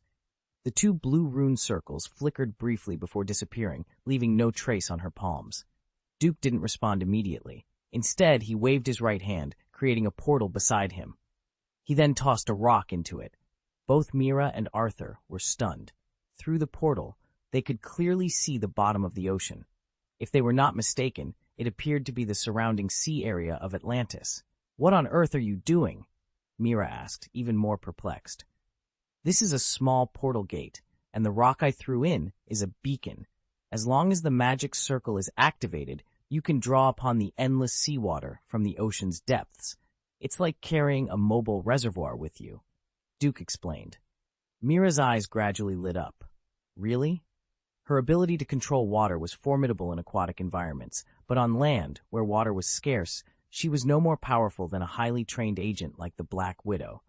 Essentially, she was a melee magician without her element. Quick, tell me how to use it, she urged. After learning the method, Mara practiced for a few minutes and was astonished to find that a substantial amount of seawater could indeed flow from her palms. This is incredible. She controlled 2 streams of water, washing the sand out of her hair. Her wet hair clung to her face, but she didn't mind.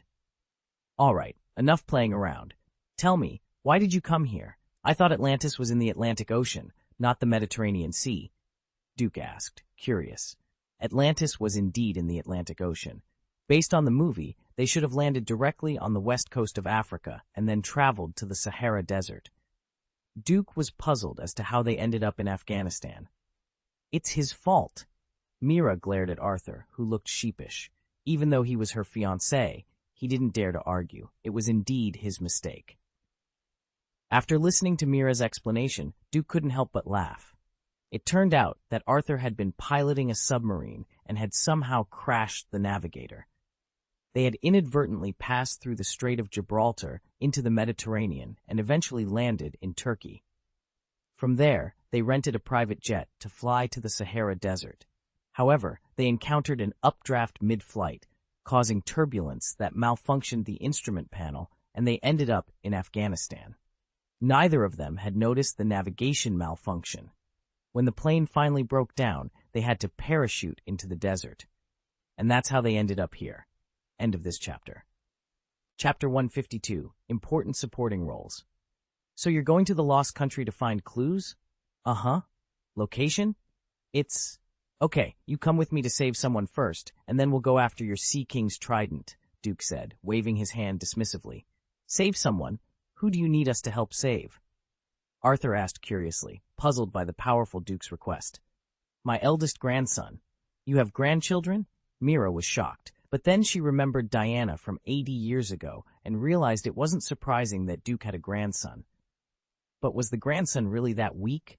Seeing Mira's doubts, Duke smiled and explained, the son of an old friend of mine. By seniority, he is my grandson. Why does that sound like a curse?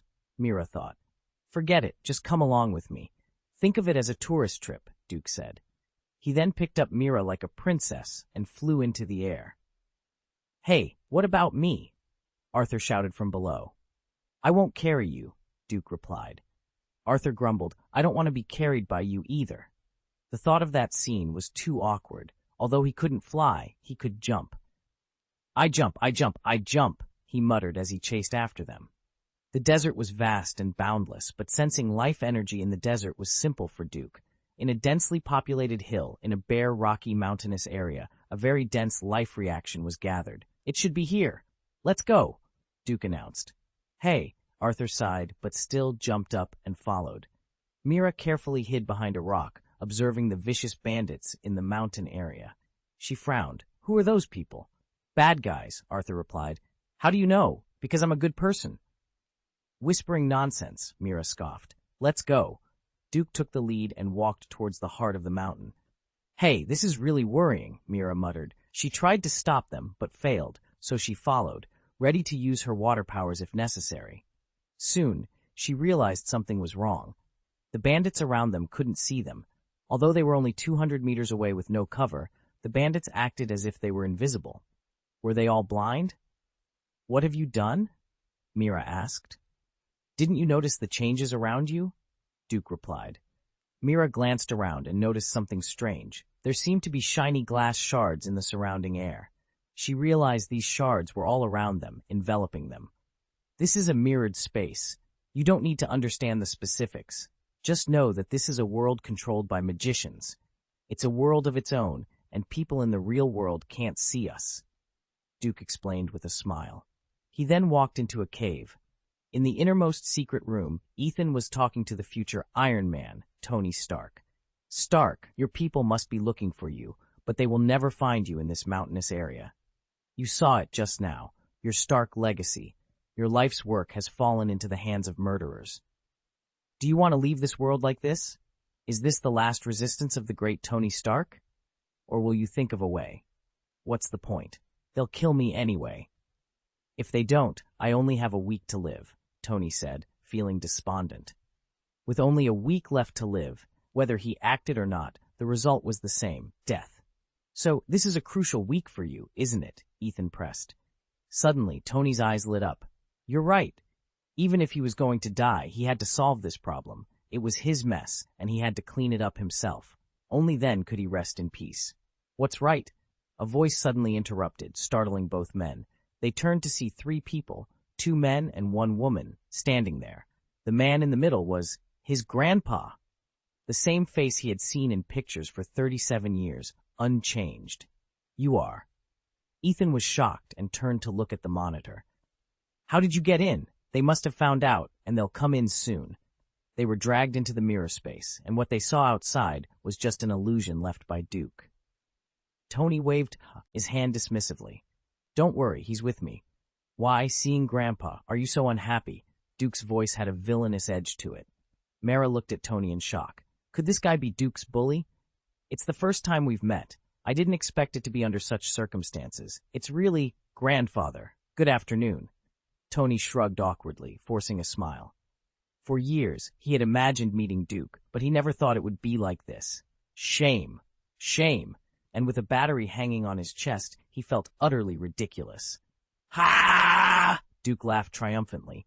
He had been waiting for this day for a long time. He patted Tony vigorously on the shoulder.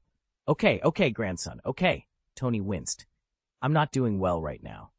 Come on, your father is still waiting for you. Tony's mind raced. Old man? He's not. Haven't you been dead for 8 years? Do you remember the jade pendant I gave him back then? Duke asked. Tony nodded. He did recall such a pendant. That jade pendant can block the crisis of death at a critical moment and save his life. When he died, it brought his soul into Karazhan. Now Howard is very happy. He can drink, eat, and sleep. He's living quite the life.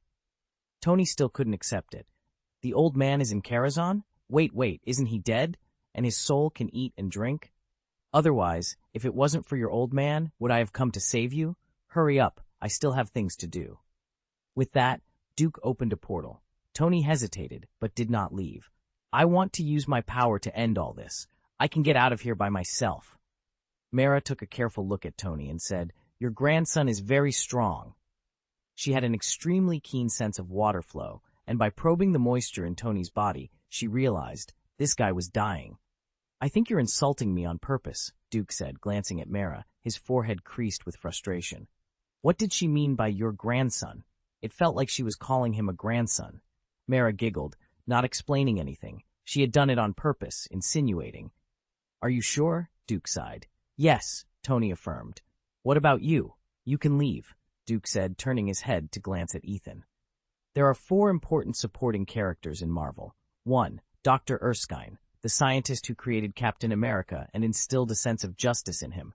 2. Agent Coulson. His death made the Avengers realize the importance of the team. Without Coulson, the Avengers wouldn't have united so quickly. 3. Harley, the little boy who appeared in Iron Man 3. When Tony was about to despair, it was this boy who helped him out of the predicament. 4. Dr. Yinsen. He saved Tony and helped create Iron Man, but he lost his precious life because of it. End of this chapter. Chapter 153, Jennifer's New Job. This is a test for Ethan. Ethan was a little moved, who wouldn't want to escape from the devil's lair. But he shook his head after glancing at Tony.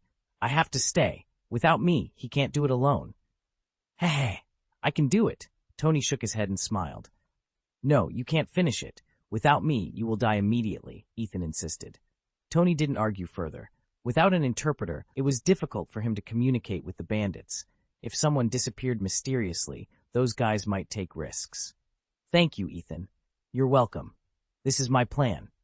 Okay, but let's save your life first, or Howard will make trouble with me again. Duke closed the portal and opened another one. Jennifer, please come here. Master? Jennifer smiled, put down her work, and walked into the portal. Everyone in Karajan has their own job. For example, Logan's daughter-in-law, Silver Fox Kara, runs a psychiatric clinic, which she excels at. Logan started as a bodyguard, but now teaches history at a university. His classrooms are always full because he shares interesting stories not found in books. Laura also works as a lecturer at the university. Victor continues his work as a bodyguard and has established a security company. Samir remains the boss of Paradise Kitchen, managing all its affairs. Jennifer, on the other hand, opened a pet clinic. Her druidic affinity attracts small animals, and her soothing ability calms them. Her healing powers can even cure terminal illnesses in pets, making her business brisk. Lawan's daughter, Nina, sometimes helps out. Master, where is this? Jennifer asked curiously after passing through the portal. Then she noticed Tony. Oh, it's you, Howard's son. Quick, call Auntie. Tony had a constipated look on his face. Master? That put her in the same generation as his old man. Aunt? He said reluctantly. Good. Jennifer smiled and stood on tiptoe to touch Tony's head. Despite her 14-year-old appearance, she was actually only a year younger than Tony. He looked even more uncomfortable. Master, you asked me to save him, right? As expected of my apprentice. Smart. Jennifer curled her lips. What's smart? There's only one wounded here. Duke felt embarrassed. Mira giggled, enjoying Tony's discomfort. Lie down! Lie! Where? Tony looked around but found no suitable place, so he simply lay on the ground. He first removed the electromagnet from his chest, an action that made him want to bite his tongue from the pain. He could feel the metal fragments moving toward his heart, and sweat rolled down his forehead. Fortunately, the pain was momentary. Natural healing effect purifies the ally target, removing all effects of magic, curse, and poison, etc. A green light flashed, and the metal fragments disappeared instantly. As for the principle behind their disappearance, don't get too hung up on it. Heal. Countless pieces of green leaves, exuding a faint brilliance, danced rapidly on Tony's chest. As the leaves rose, the missing tissue in his chest began to heal rapidly. Flesh, meridians, nerve vessels, bones, and more were regenerating. Granulations sprouted desperately, intertwining until the hole in his chest disappeared. Naturally, Tony passed out. The severe pain of regenerating flesh and blood is not something ordinary people can bear. Even a tough guy like Sea King Arthur would faint. Mara was stupefied, her mouth agape. Duke looked at her and felt the urge to put something in her mouth to close it. Master, it's done. Very good. Master will reward you later. That's all for now, Jennifer. You go back first. Don't keep the customers waiting.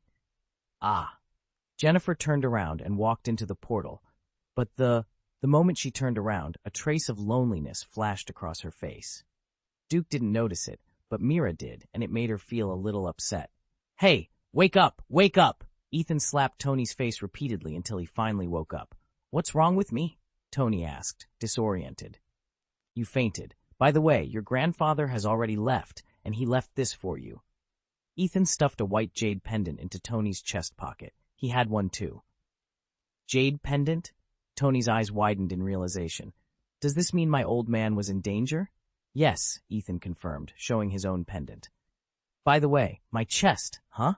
Tony looked down, confused. Why is the electromagnet still there? Wasn't it removed? Could it all have been a dream? But there's the jade pendant. I put it back on for you so they wouldn't notice anything unusual, Ethan explained. Look, it can be taken off. He demonstrated by removing it easily, revealing it was just a magnet. Whether these small magnetic forces could affect Tony's health was a concern for the future. Drink this. Your grandfather left it, saying your physical condition is too poor. Ethan handed Tony a small bottle of red liquid, about the size of a pinky finger. Tony didn't hesitate. He drank it and immediately felt a surge of energy. How do you feel? Ethan asked. Like I could kill a cow, Tony exclaimed, clenching his fists. His fatigue and weakness vanished instantly. Is this a stimulant? Would your grandfather harm you? Ethan retorted. True, Tony conceded. Okay, there's still half an hour left before the mirror space disappears. 5 minutes have already passed, so you have 25 minutes left. Tony, get yourself ready, Ethan instructed. I know, Tony replied, confident in his ability to play weak. Ethan, why does my face feel a little swollen? Tony asked, touching his cheek.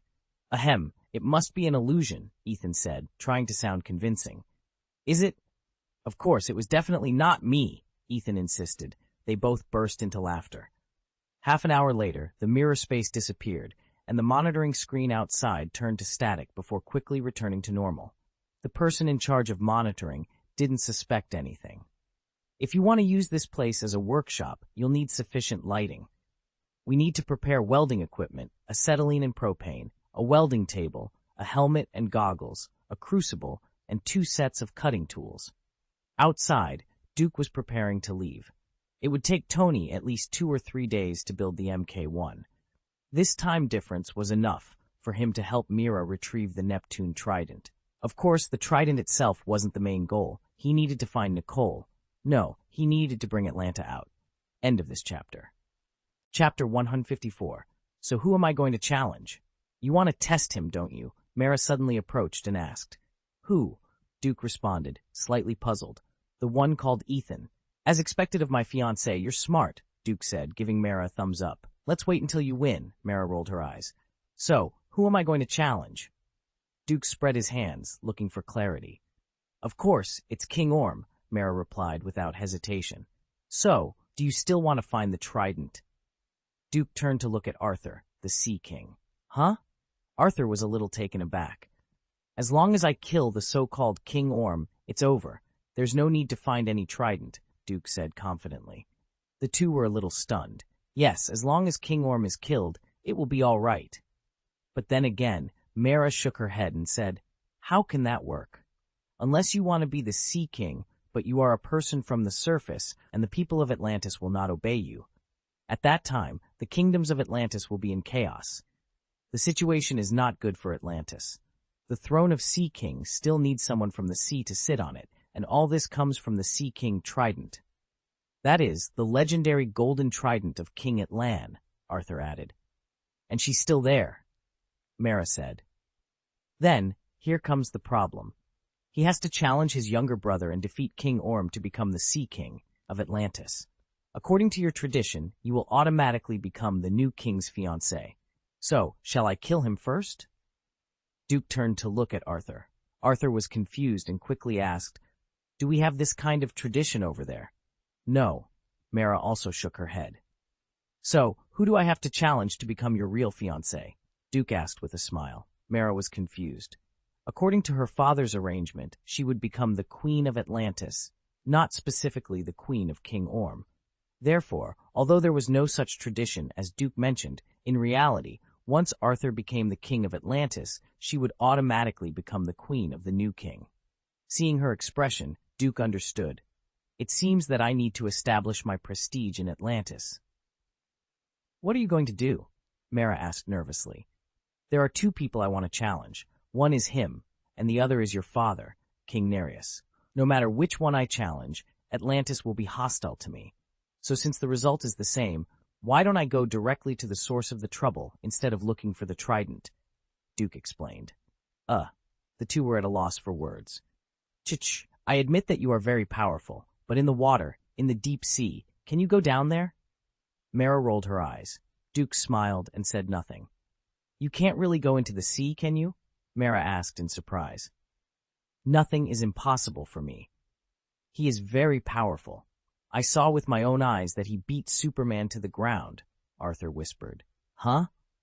Mara was genuinely surprised. Although the Atlanteans stayed in the deep sea and had no network cables or computer videos, they were not completely cut off from the surface. On the contrary, they had a more advanced way to obtain intelligence from the surface. They were naturally aware of Krypton Superman and the others. Being able to defeat Superman, it was obvious that this person was more powerful than Superman. Since the words were clear, why attack the surface? Are they not afraid that Superman will fly over and crush them in the sea? To be honest, Mara had thought about hiding in the deep sea to avoid this kind of marriage contract. Although she already knew she had a fiancé, she hadn't seen him for more than 10 years and had no feelings for him, so she would have conflicts with anyone. But now it looked like she had dug a hole for herself. Contradictory. Quite contradictory. If Duke defeated King Orm, he could not become the new king of Atlantis, and the kingdoms of Atlantis would continue to fight, even if he used force to subdue them. Arthur felt a sinking feeling in his stoma. Hetch, what agreement? He asked, his voice tinged with unease. Mara gave him a blank look. According to the agreement made by my father, I will become the queen of the king of Atlantis. This marriage agreement is not limited to Orm. Duke glanced at Arthur and smirked. It seems I still want to kill you. Arthur was stunned. Wait, what is this about being the king of Atlantis? I never thought of doing that. Damn king. I just came to save my homeland and my love. That's all. I never wanted to sit on that kind of throne. Mara rolled her eyes, unsure of what to say. After all, Nereus was her biological father, and he had found more fiancés for her than Atlanta, her adoptive mother. There was no other way but to force Nereus to give up. However, the marriage agreement of Atlantis was sacred, and they would never show mercy to a betrayer. Just look at Atlanta. She was considered a traitor now, and the result was clear. With Duke here, Mara would certainly not be sacrificed. The result was that Nereus would have to wash away this shame with his own blood. Either he would die in a duel and use his blood to cleanse the shame of the Zebel family, or he would defeat Duke. The latter was obviously impossible. So, although she didn't like her father very much, he was still her father. How would she choose? Only Aquaman could unify the chaotic Atlantis. Although Arthur had no hope yet, he was a man of the sea, but Duke was not. On one hand, he was a fellow clansman, and on the other hand, he was her father. How should she choose? Was she going to be forced to make a deadly decision? Duke, unable to read minds but perceptive enough to see the conflict, asked, "Do you want your father to lose his life?" Mara looked up at Duke and nodded reluctantly. Based on his stubbornness, he will definitely choose a duel and use his own blood to wash away this shame. Shame? Ha! When the time comes, I'll just abduct you. Let me see what he can do. Does his Zebel army want to come to the surface? Heh, I welcome them, Duke said, his disdain for the so-called rules and regulations evident. Okay, King Orm will belong to you. I'm going to wreak havoc and see if Nereus dares to mention this ridiculous marriage agreement again. End of this chapter. Chapter 155, Frostmourne. To be honest, Duke doesn't remember much about the plot of Aquaman. There are only a few scenes that stand out in his memory. One of them involves a mosasaur. Not the one that King Orm rode, but the one that tried to eat the unconscious Mara after they entered the dark sea in the center of the earth. Atlanta killed it with a spear. The second memorable scene is the dark sea itself, which left Duke feeling amazed, as if he were in the world of Avatar. As for the process of finding the trident, Duke's memory is hazy. He recalls some sculptures by the sea in a small town, but the specific coordinates of the dark sea are unknown to him. He had to rely on Mara's locator to find it. This is the coordinates of the lost country? Duke asked. Ah, Mara replied. Probably northwest Africa. Let's go, Duke said, opening a portal. It's really convenient, Mara remarked. From the white desert of Afghanistan to the orange-yellow desert of the Sahara, the heat was the same, but the colors were different. Mara pulled out the Atlantis locator, which beeped softly. How does this thing work? Duke asked, puzzled. This way, Mara said, turning and walking in one direction without further explanation. When this place was still an inland sea, an Atlantean tribe fled here. When the water dried up, they disappeared. Arthur grumbled. It's great to be gone. We're getting closer, Mara said. Closer to what? Dying of thirst? Arthur retorted. If you have water, you won't die from thirst. Mara said, creating a water ball and splashing it on Arthur's face. Bah, salt water. Look around. We're lost. There's nothing here, just wasteland. We ran all the way into the middle of the desert, and now we're lost. Oh. Before he could finish, Arthur fell into a sand pit and disappeared. If you are really the next real king, then we are finished. Mara sighed. So your wisest choice is me, Duke said, hugging Mara and jumping into the sand pit. Instead of riding a winding sand slide, they floated all the way down. Hey, Arthur, are you working on your arms? Duke called out to Arthur, who was hanging on the edge of a cliff with one hand. Arthur, a bit confused, climbed up the cliff. If I knew it, I would also ask for a favor, Arthur muttered. At this time, Duke was holding Mara, wrapped in an air bubble, floating in midair. Oh, I see a hall inside, he said, floating in with Mara in his arms. Hey, wait for me, Arthur said, a little speechless. He kicked the boulder blocking his way and entered, but Duke had already floated in from above. Let me down, Mara said, struggling to jump down. She looked around. This should be the Armory Hall, where the legendary Atlanta Trident was cast. When the aircraft wood was inserted into the mechanical altar, a projection appeared. It was the King of Atlanta, who had passed away many years ago. This trident contains the power of Atlantis, the projection said. In the wrong hands it will bring ruin, but in the hands of a true heir, it will unite the power of all kingdoms, land and sea. Shh, you're still talking big with land, Duke said, curling his lips in disdain. If you want my power, you must prove your worth. Go to the dark sea beyond the end of the world and find the sailing route from the bottle.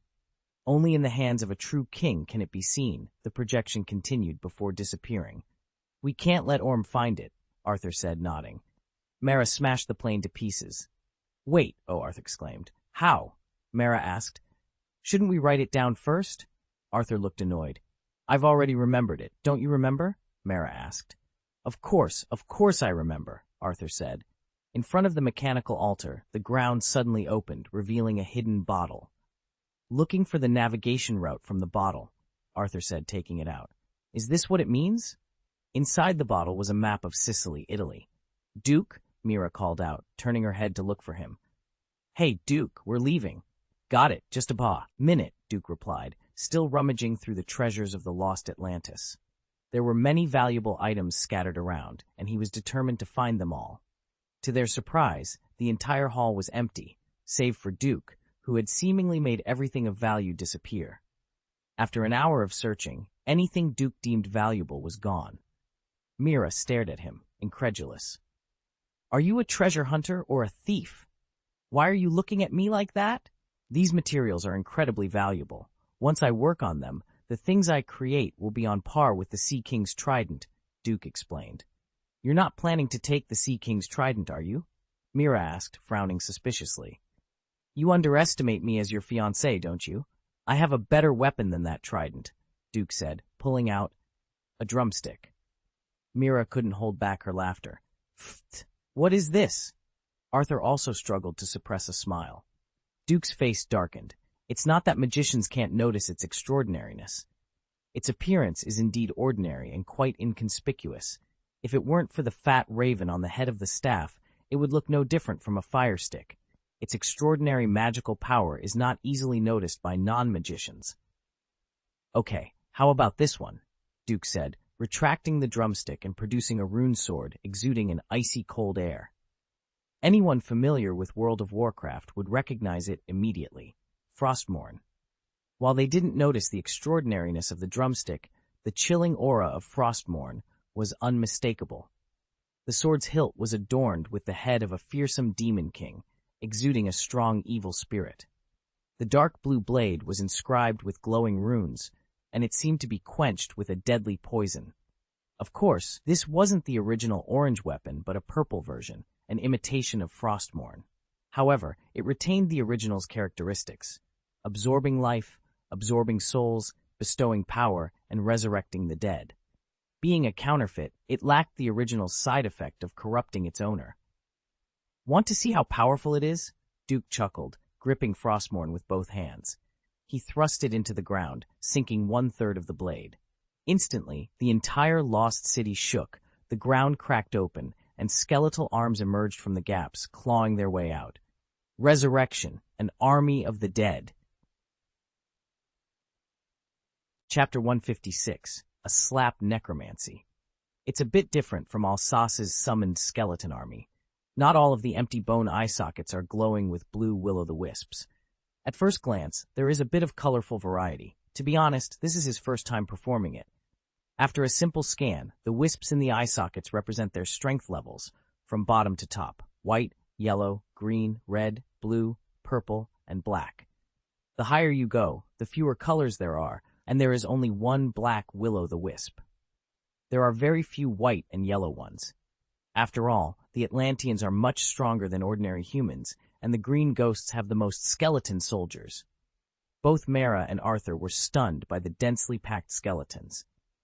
"Arthur, let me see how powerful you are," Duke said, slowly lifting up Frostmourne.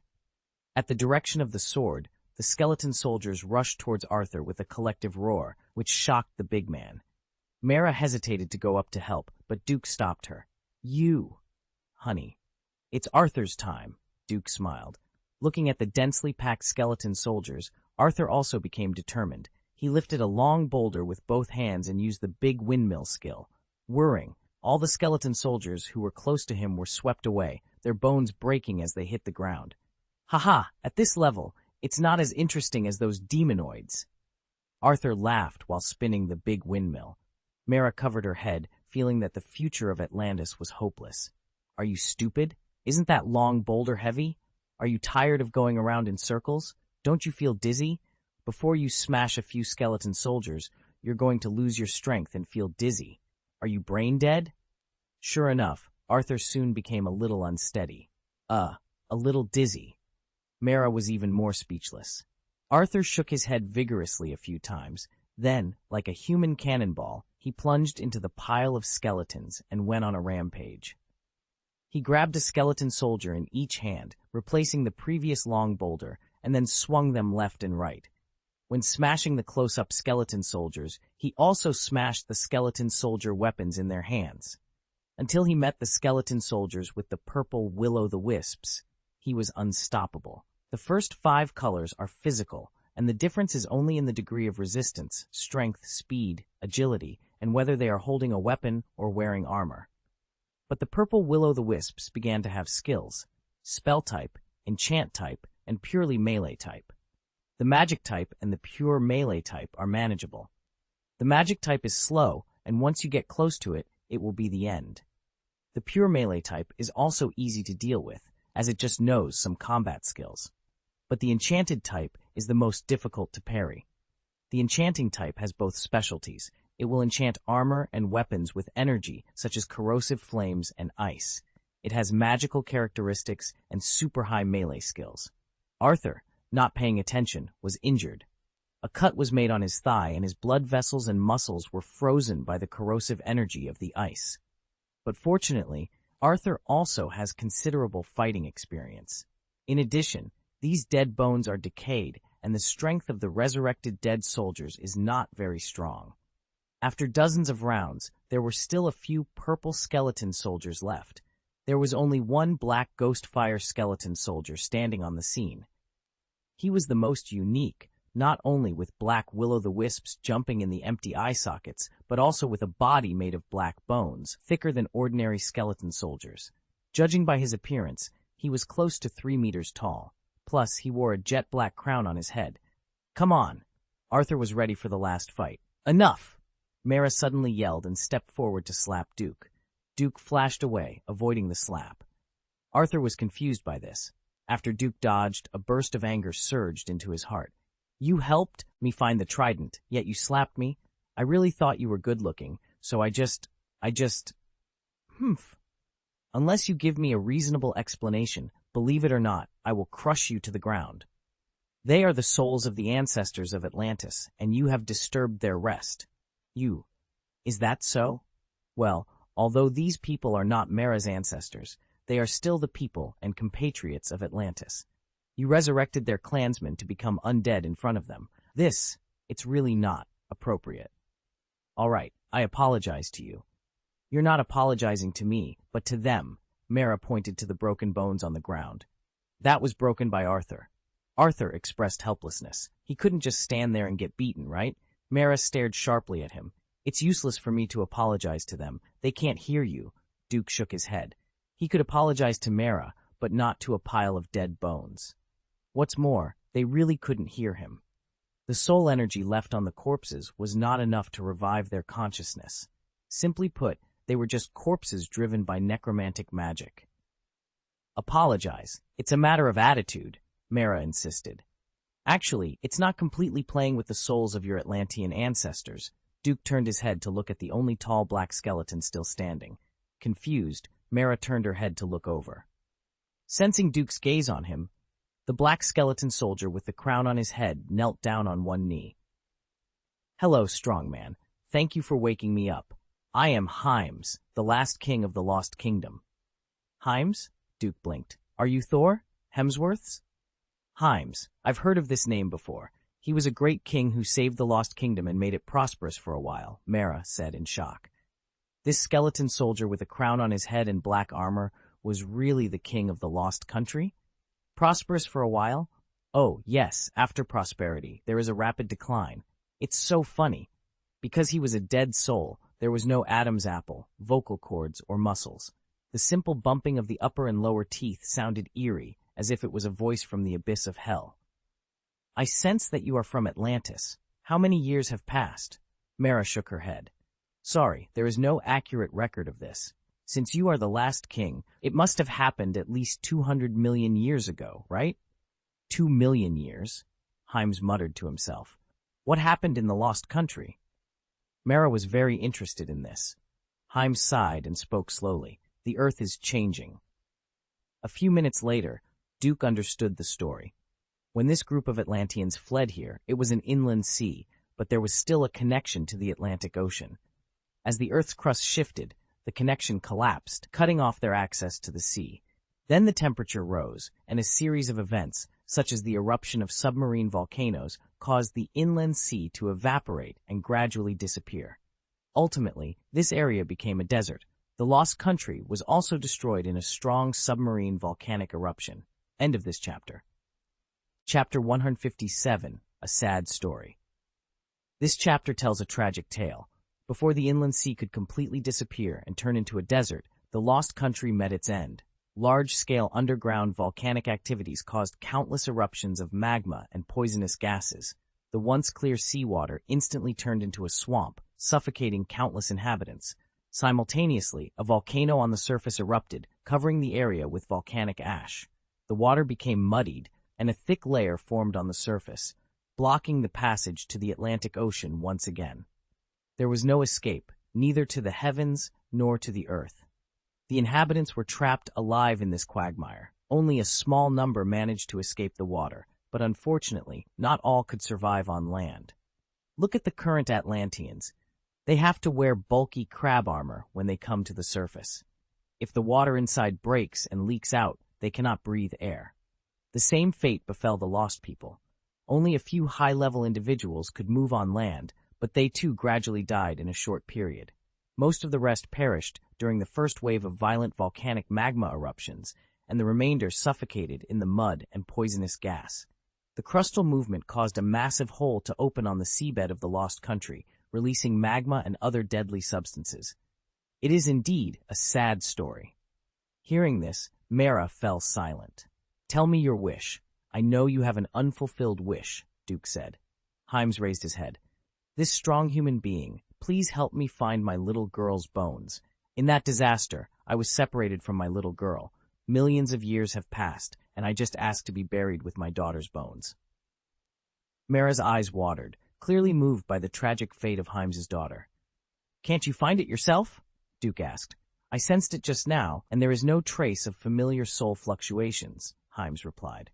Are you sure? Duke asked again. With the strength of his black ghost fire, he should be able to feel the breath of his daughter's soul. Of course, there are two possibilities. One, His daughter didn't die here but escaped, and Duke didn't know what happened afterward. 2. His daughter's strength was very weak, and in 200 million years, the soul breath had long since dissipated. Looking at the nearly 1,000 skeleton soldiers, the only one with a soul residing in the skeleton was the king of the Lost Kingdom.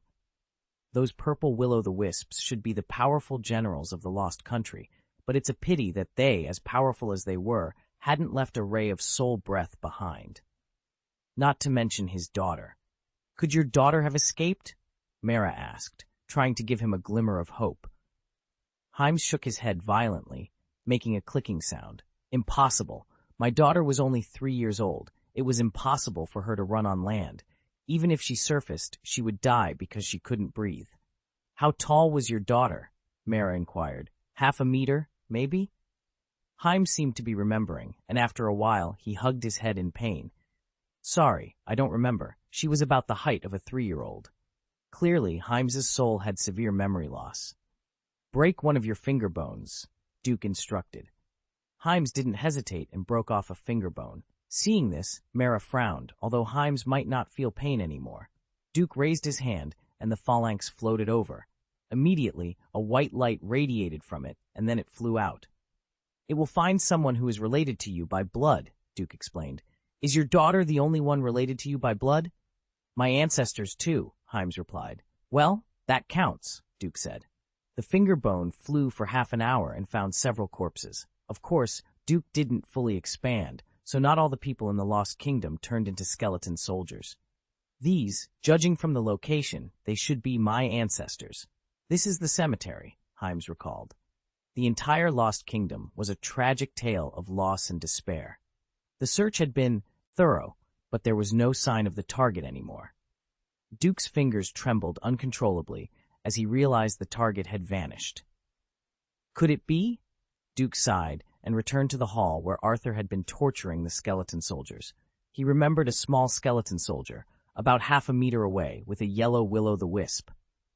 Finally, the finger bone fell into the pile with a click, shocking Arthur into a cold sweat. Could it be that the one who was crushed by him is the daughter of Himes? Duke thought. If it were true, what kind of king wouldn't be furious? What do you mean? Himes asked in confusion. The Lost Kingdom has been searched, and all those related to you have been identified. This is the last one, so the phalanx stopped moving. If there is no mistake, she should be your daughter, Duke explained. He waved his hand, and the scattered bones floated up, finally forming a small skeleton about 30 centimeters in height. This is, Himes asked expectantly, the black will-o'-the-wisp flickering even more. If you only have one descendant, then this should be your daughter.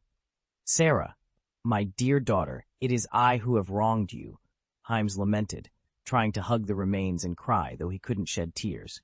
Holding his daughter's remains, he floated to the royal cemetery and dug a grave for her. Thank you, strong human.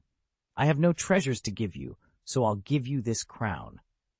He took off his crown and placed it in Duke's hands, then raised his head and howled. The last ray of his soul completely dissipated. Duke sighed, raised his hand, and brushed the sand over the 2 remains, finally raising a mound. Let's go. He examined the crown, noting its special metal and strong magical properties. Oh, by the way, I almost forgot about you. Duke raised Frostmourne, placed the tip of the sword against Arthur's wound, and sucked out the necromantic magic. All right. Once they reached the ground, Mara glared at Duke angrily.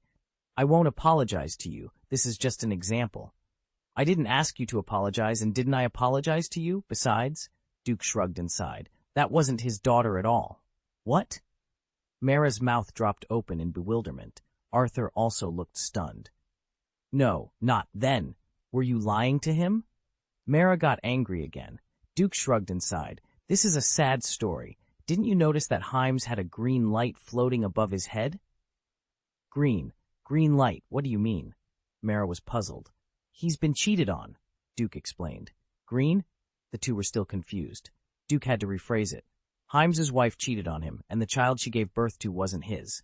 Arthur began to laugh. Ha ha, so funny, the king who loves he. Heh, forget it, don't make fun of him. After all, he is so miserable. End of this chapter.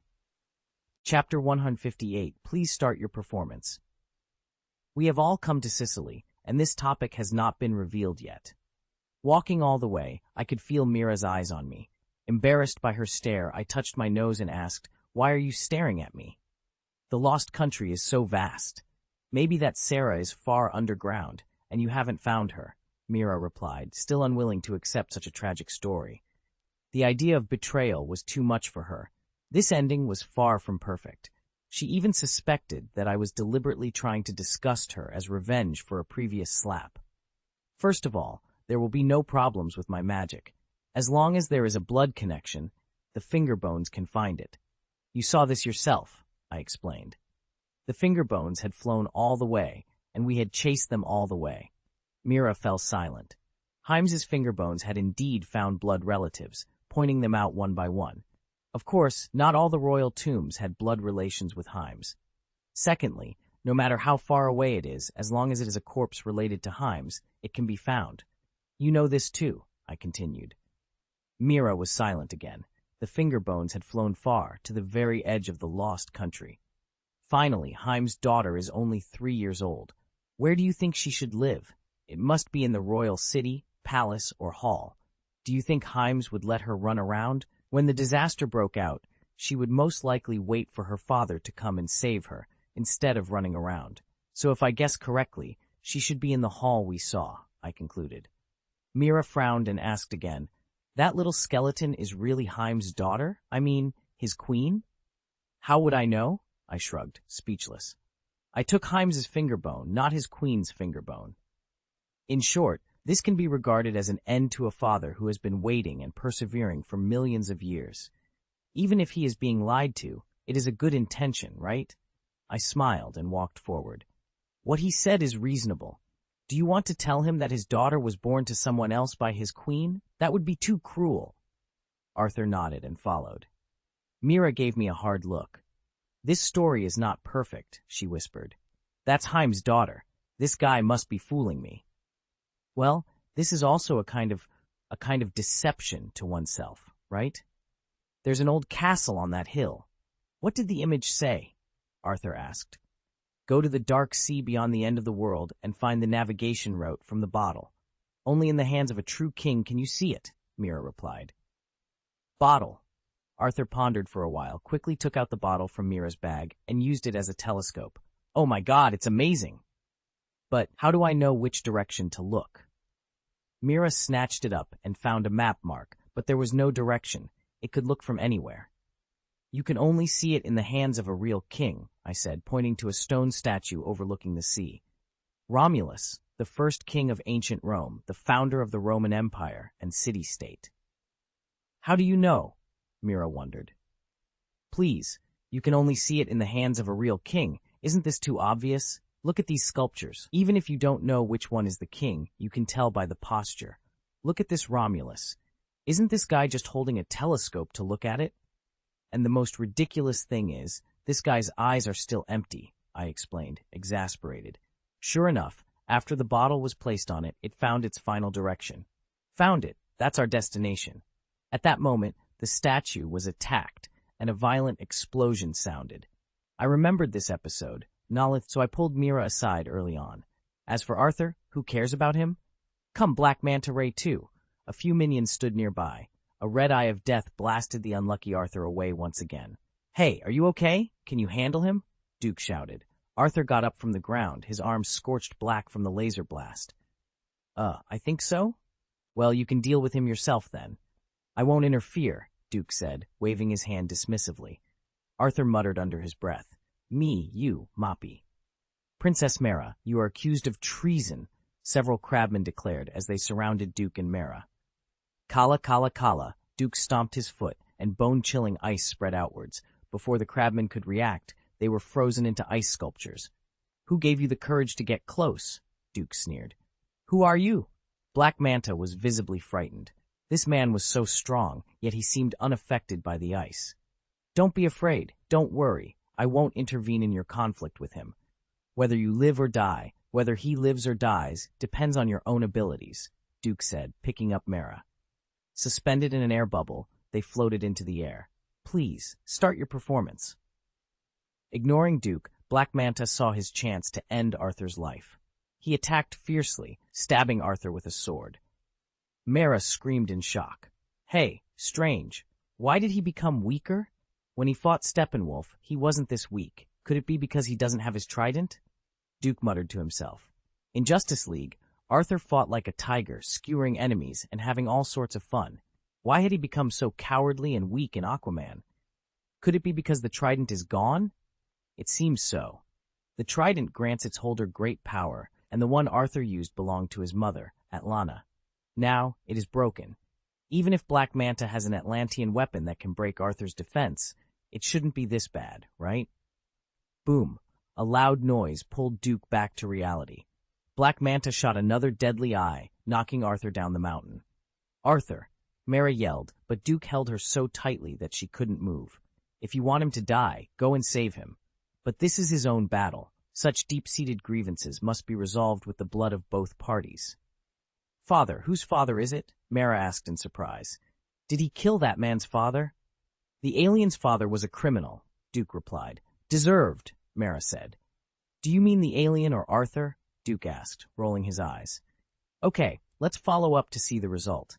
Don't worry, if he's really going to die, then I will save him, Duke smiled, flying forward with Mara in his arms. End of this chapter. Chapter 159, The Black Pearl Sets Sail Again. Oh, that must hurt. Duke frowned as he watched Arthur hurl a hammer at the Black Manta. The alien tumbled down the cliff, stumbling all the way until it finally crashed into the reef on the sea surface and sank. Oh, his neck must be broken, Duke remarked, pouting. The Black Manta could only serve as a beautiful sculpture at the bottom of Sicily now. Arthur, go check on Arthur, Mara urged. You are my fiancé, after all. Always thinking about others. Isn't that a bit much? Duke teased. Mara shot him a look. If you were hurt, I'd be worried about you too. Well, it seems I can't enjoy that kind of treatment, Duke said as he flew down. Don't worry, he won't die.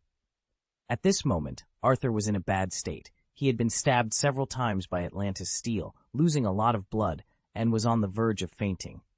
Life bloom, Duke chanted. Countless golden elves, the size of knuckles, appeared out of thin air, accompanied by tumbling green leaves. They danced up and down continuously. One could vaguely hear the elves singing, with wonderful golden musical notes jumping around. Wow, Arthur exclaimed, his mouth wide open in surprise. He felt his mental state improve infinitely. The stab wounds on his body were healing rapidly, and it was a little itchy. Moments later, a rejuvenated Arthur stood before them. It's amazing, Mara said in awe. Even the most powerful Atlantis doctor couldn't do this. What should we do next? Oh yes, they are following you. Arthur suddenly remembered and turned his head. It's your bracelet, Duke said. Sure enough, after breaking it, there was a locator inside. You already knew? Mara asked angrily. That's right. Otherwise, I'd be nothing but a god of law, Duke replied matter-of-factly. I just wanted to see what kind of guys they would send. I never thought, just an alien. Duke said with a look of disgust. Let's go, Arthur said, feeling a bit weak. Go, but wait for me first. Then, to their surprise, Duke floated on the sea with his arms outstretched in a cross position. Immediately, countless drops of water floated up from the surface of the sea, merging into Duke's body one by one, some quickly, some slowly. After half an hour, the water droplets stopped appearing, and the sea surface was calm again. Who are you? Mara asked curiously. The power of the rules, assimilation. I am also a person of the sea now, look. As he said that, Duke plunged into the water, darting towards the distance like a swordfish. He swam for 5 minutes and then returned. Not only could he swim in the sea, but he could also breathe underwater and see as clearly as on land. After opening his eyes, the underwater world was no longer dark and foreboding. On the contrary, it was a colorful world, much like the world of Avatar. Okay, Mara nodded. Then let's find a boat.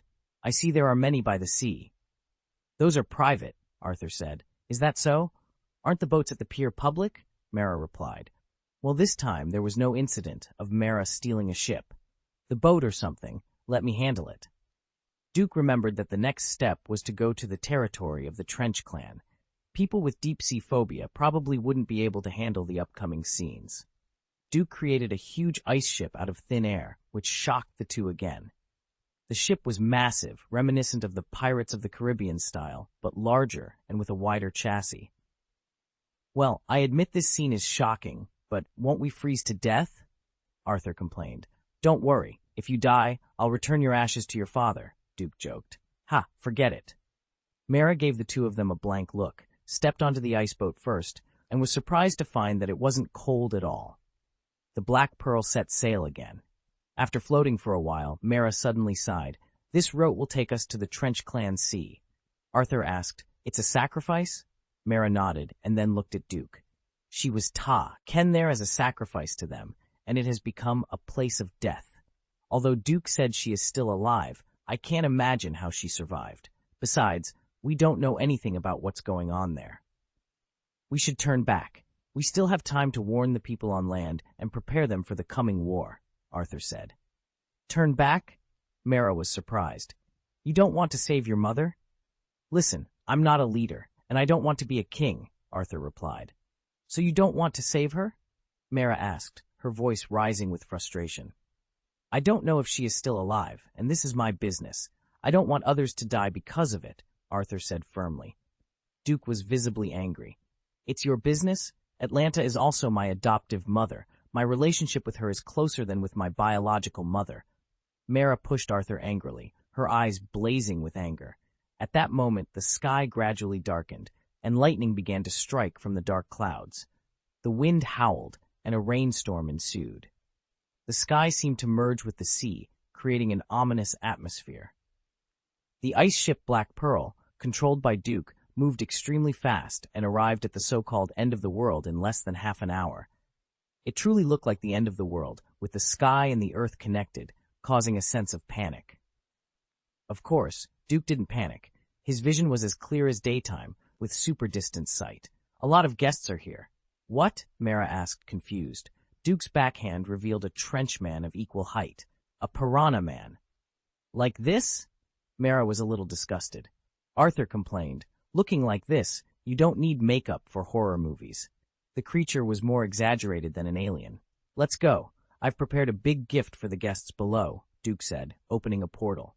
The three of them entered one by one, heading straight to the thundercloud at the bottom of the earth, crossing the territory of the ugly piranhas. At this time, the Black Pearl on the surface of the sea was covered with trench tribes. Immediately afterward, a series of ice bursts calmed the sea. The sea surface within a radius of dozens of miles was frozen into ice. "That will tear us apart," Mara yelled. "Relax." Duke opened the portal again, directly reaching the dark sea world in the center of the earth. The interference they experienced earlier was due to the seabed thundercloud pillar. It wasn't blocking them, just interfering with his analysis.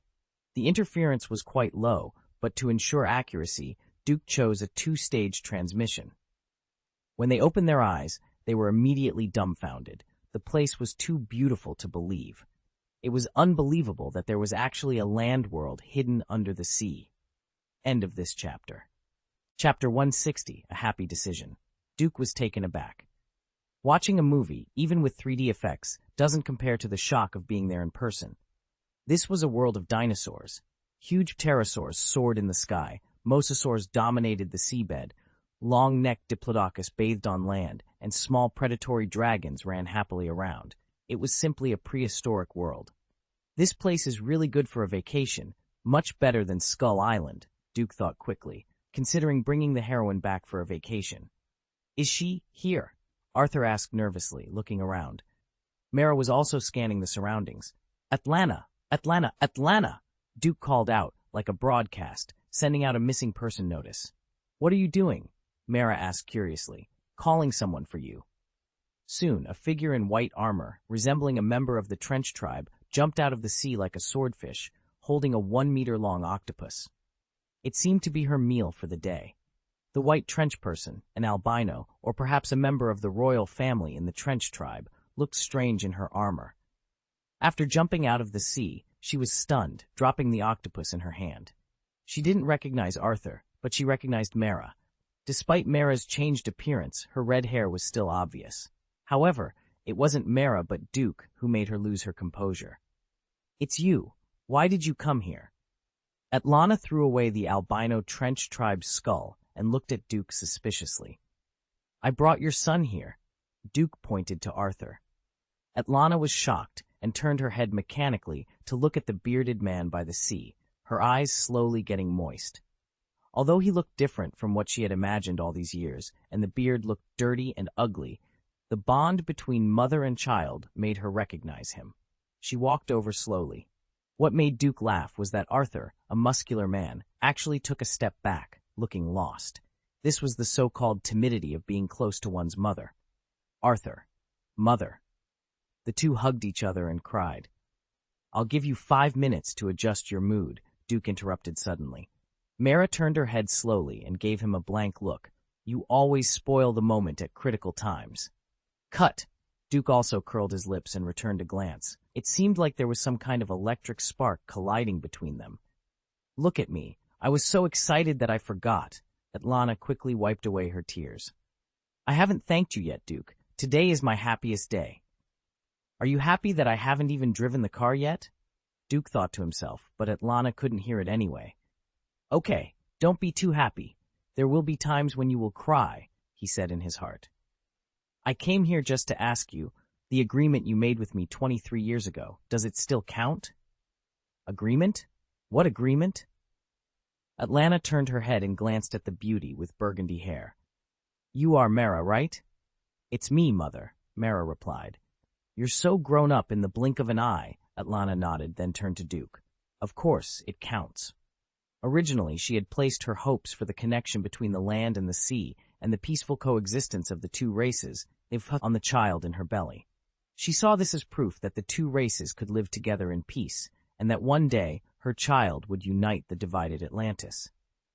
But the moment Duke showed up, she was shaken. After all, no mother wants her children to be in constant danger. They all hope that their children will spend their lives in peace. As for achieving a great cause, that doesn't matter. Just like a song sang. The old man doesn't want his children to make much contribution to the family. It's not easy for a lifetime, just want. Now that someone has appeared to take over her son's mission, shouldn't she be happy? Unless it was a last resort, she didn't want her son to go to the battlefield.